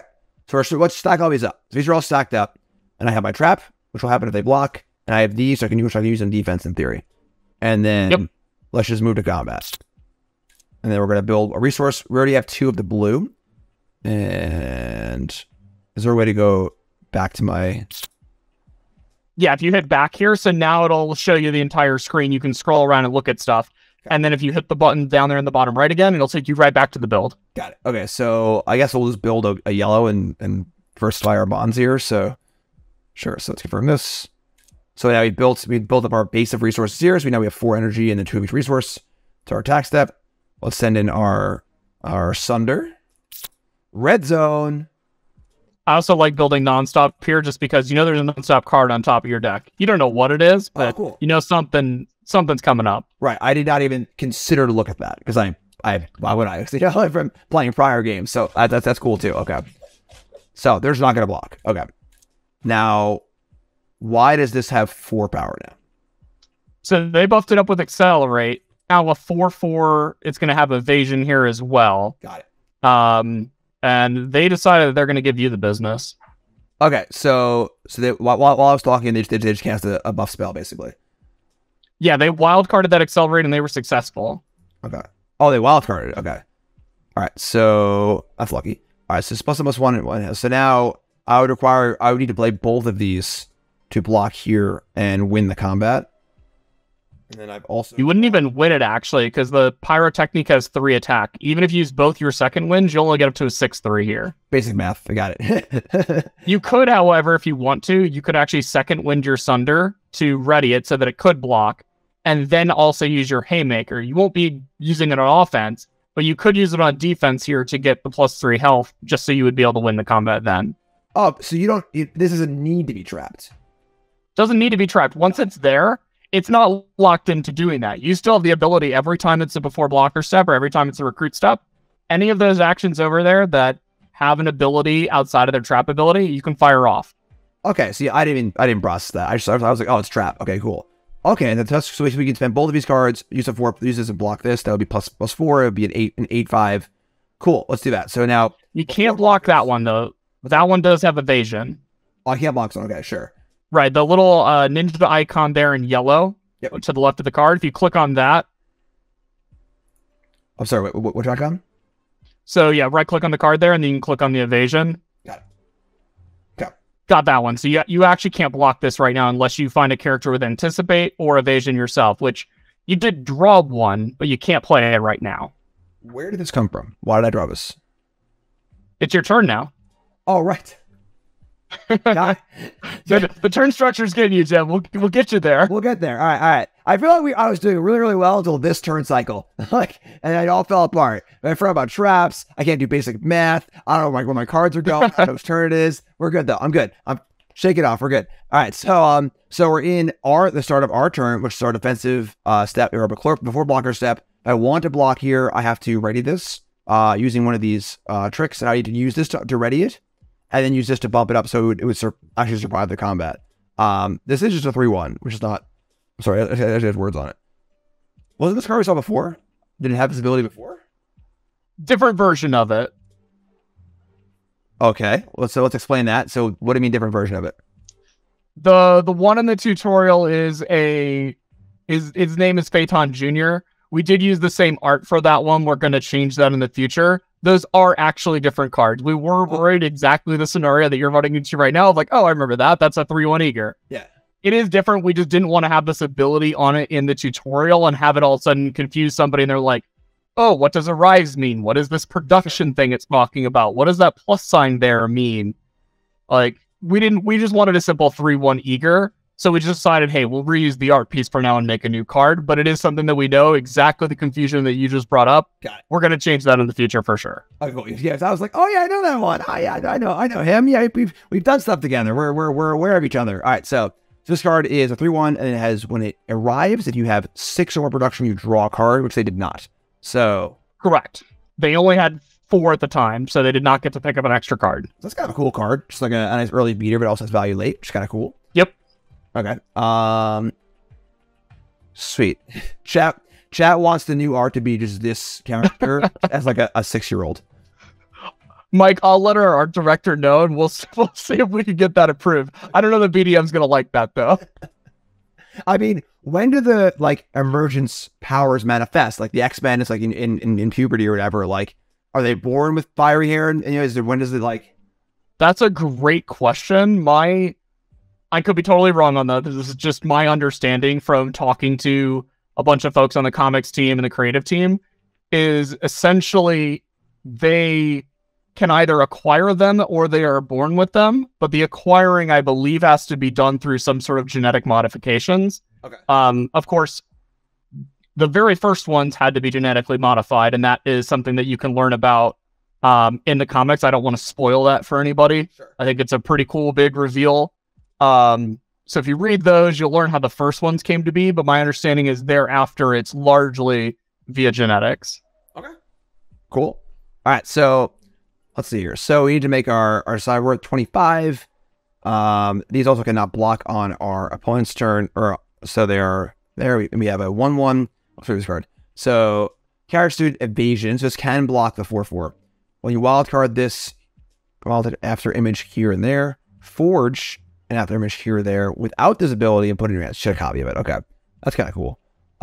So in theory, this could block this later. We have the thing that could pump it up to trade, which doesn't seem particularly ideal, although this could also be played too. So in theory, on the next turn, we could play this and this to block with this and win this combat, in theory.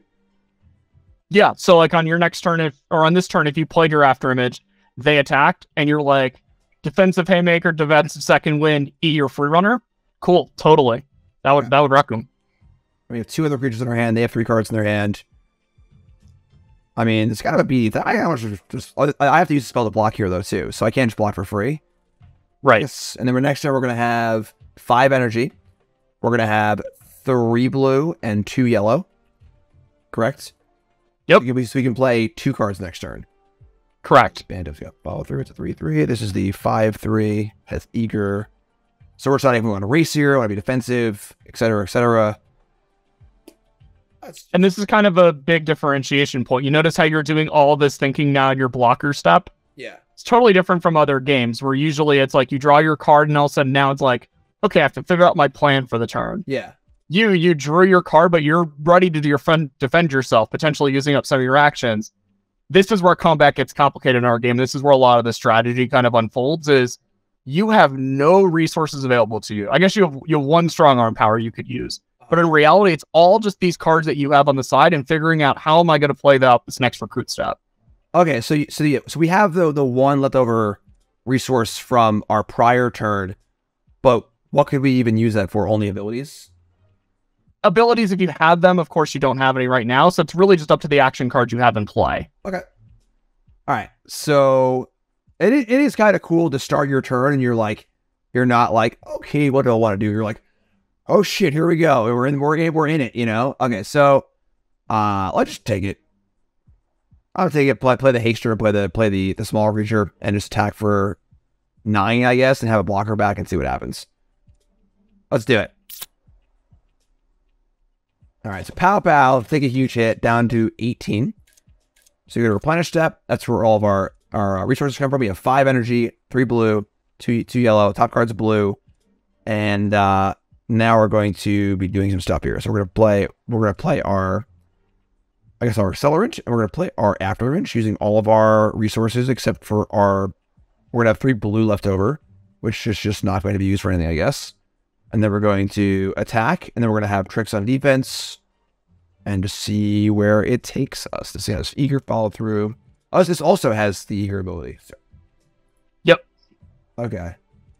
And then this special. So I would say we want to probably save this for later, so we can pump it up also with the extra resources that we have. So let's play this and play this, and then we have left over. We have these, and again, I could play these just like right now if I wanted to, but I don't want to, obviously. So right.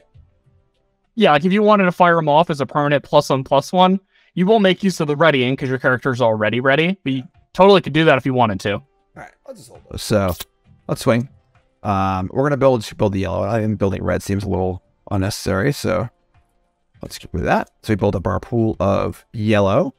And we're going to attack here and here. Just send in the clowns.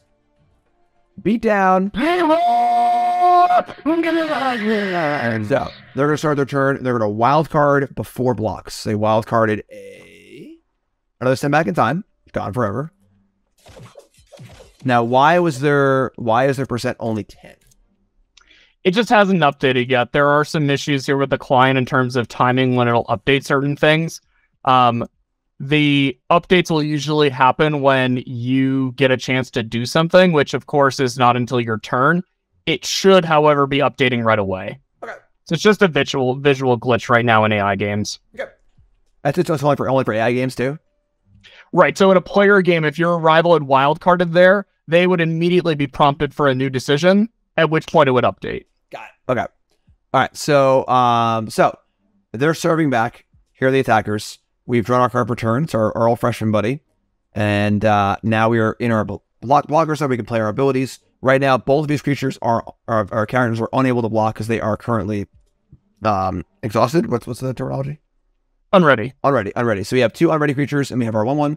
And this has the evasive ability, so it can block their evasive creature. So the plan from last turn was to block this here and pump it. We got to pump it first, though, right? So we can't bump after blocks, or can we? Correct. If you're going to do anything with these action cards, you need to do it right now before you declare blockers. Okay. So the instant speed actions, quote unquote, happen before blockers or then on your turn before attackers. Correct. In your recruit step. Got it. Okay. So we're going to definitely play this on here. So we're going to do this and target the basic student. See what happens. And that resolves. They have a 4/4. And now we're going to, I would say, make this into a 5/5. And then we'll also ready the 5/3. So it'll be a 6/4 that can block the 3/1. 6 pretty reasonable. Let's pump this thing up on the extra power.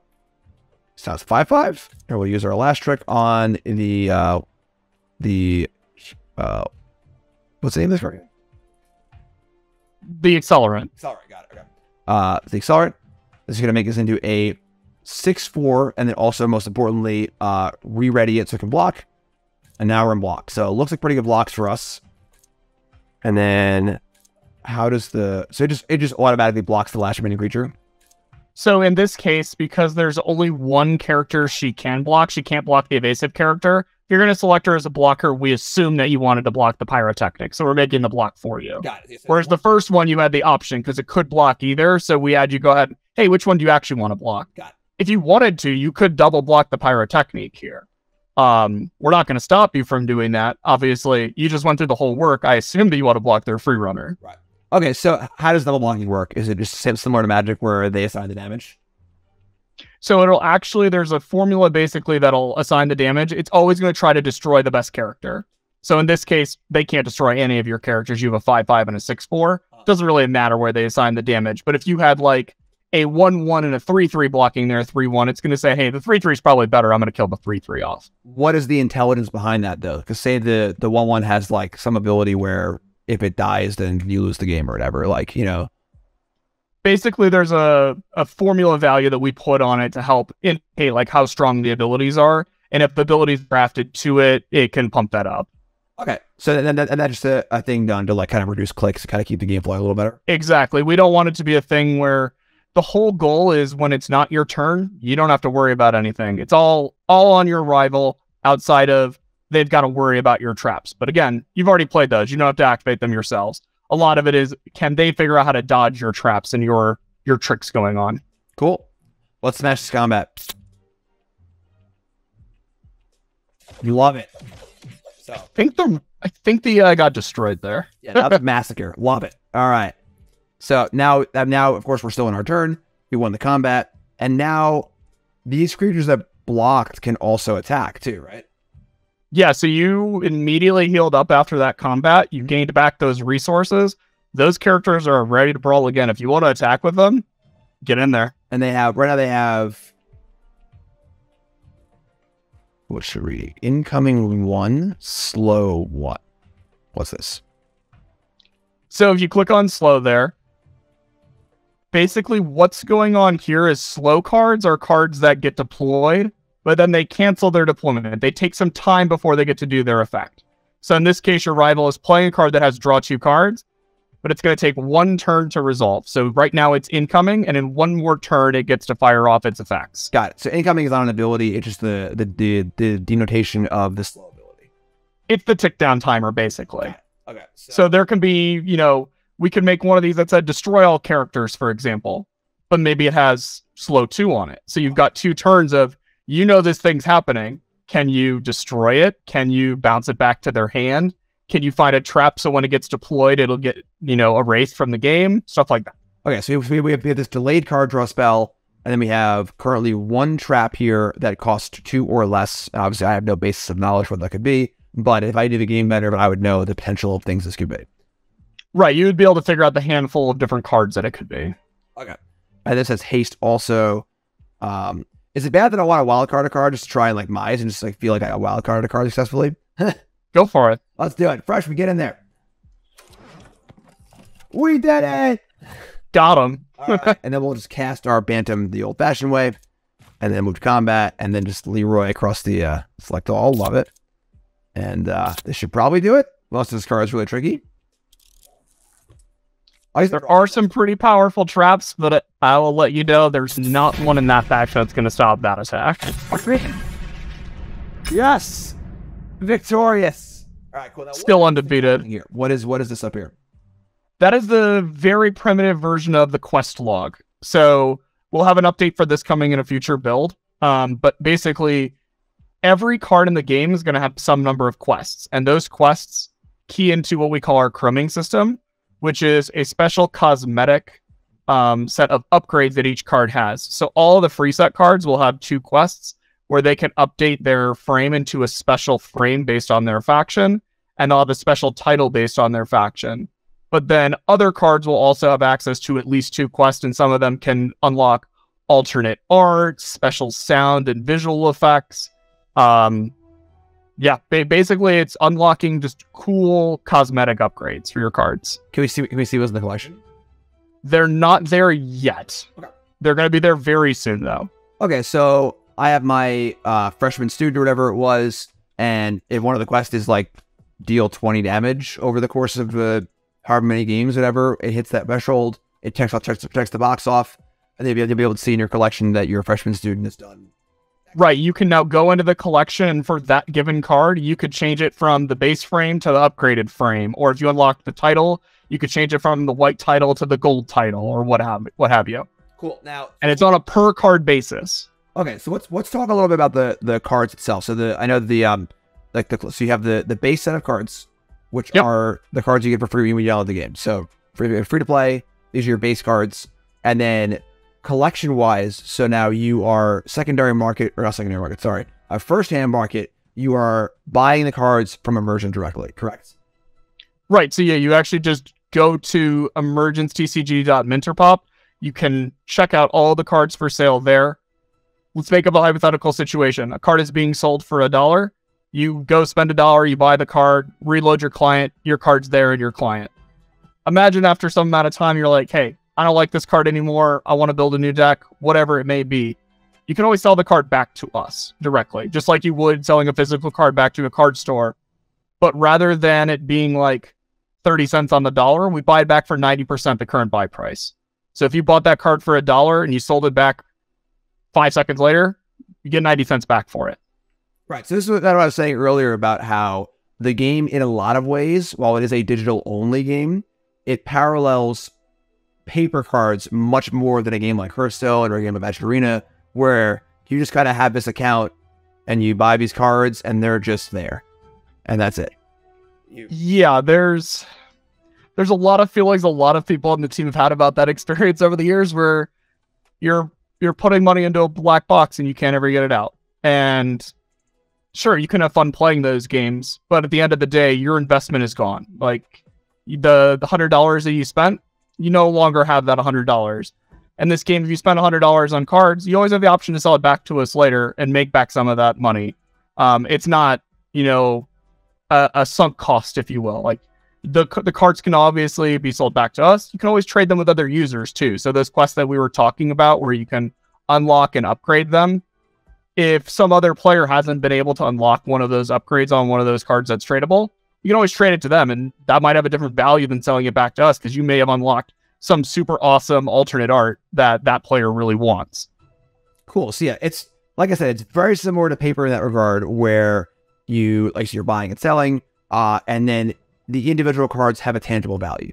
So you can trade them. You can just like in Magic or whatever. I was joking with Brian over on our first meeting about this, where, oh, your car broke down and you didn't do a catalytic converter. Well, grab that modern binder, sell some fetch lands, and you're good to go, because they actually have a tangible value, which is cool. Right. And that's kind of where the game it differs, I guess, drastically from other digital games, and it feels more like a paper card game because of that. And because of that, also, every card is unique and tracked in that way. And this is kind of similar to, honestly, the early versions of Magic Online, where those who don't know, when Magic Online first came out, the cards they're all serialized. So each card you would have had a serial number on it or whatever, and like it was all back end stuff. I think you can actually see it, right? If you like right click the card and the first version of Magic Online, I don't know if that was you, if you were playing back then. That was even before my time. I didn't get into that scene until like 2009 or whatever. Okay, yeah. So the original Magic Online made by Leaping Lizards, you could actually right click the card and see its serial number. So each card was, and they didn't really use it for anything. But in this game, you are using it because if you have a lightning bolt or whatever, you can track how much damage it dealt, how many games has it won. And I imagine that's what you're seeing. Exactly. Things, right? Right. So yeah, they'll have quests. Obviously, again, you can't see them in the game just yet. That system is currently being worked on. It is something that we want to push out really soon. But yeah, you'll be able to, once the quest is complete, unlock those upgrades. Something we also want to do is exactly like you're saying, be able to track, hey, this is the card in your collection that's done the most damage. This card's won 172 games in games that it's played in. You know, this card won the 2026 World Championships, like that kind of stuff. Like, we want to be able to give achievements to those cards, not just their quest, and we can track that on a card per card basis. Yeah, I actually have shit on my desk. There they are. So, of course, as you know, Reed Duke won the Pro Tour recently, and Reed was on my testing team. And when Reed was building his deck, Reed had like 2 draft mountains in his deck. I'm like, nah, we can't do that. I just grabbed my binder, pulled out 2 nice mountains, I gave it to him, and they're right here actually. So after the event, I'm like, hey man, can you sign these? I'm gonna have them or whatever. I think I might do a charity giveaway on one of them at some point, and I just want to keep one because it's freaking cool. Obviously, the green screen's kind of screwing it up. But so these are the 2 mountains that were in Reed's deck that won the Pro Tour on camera.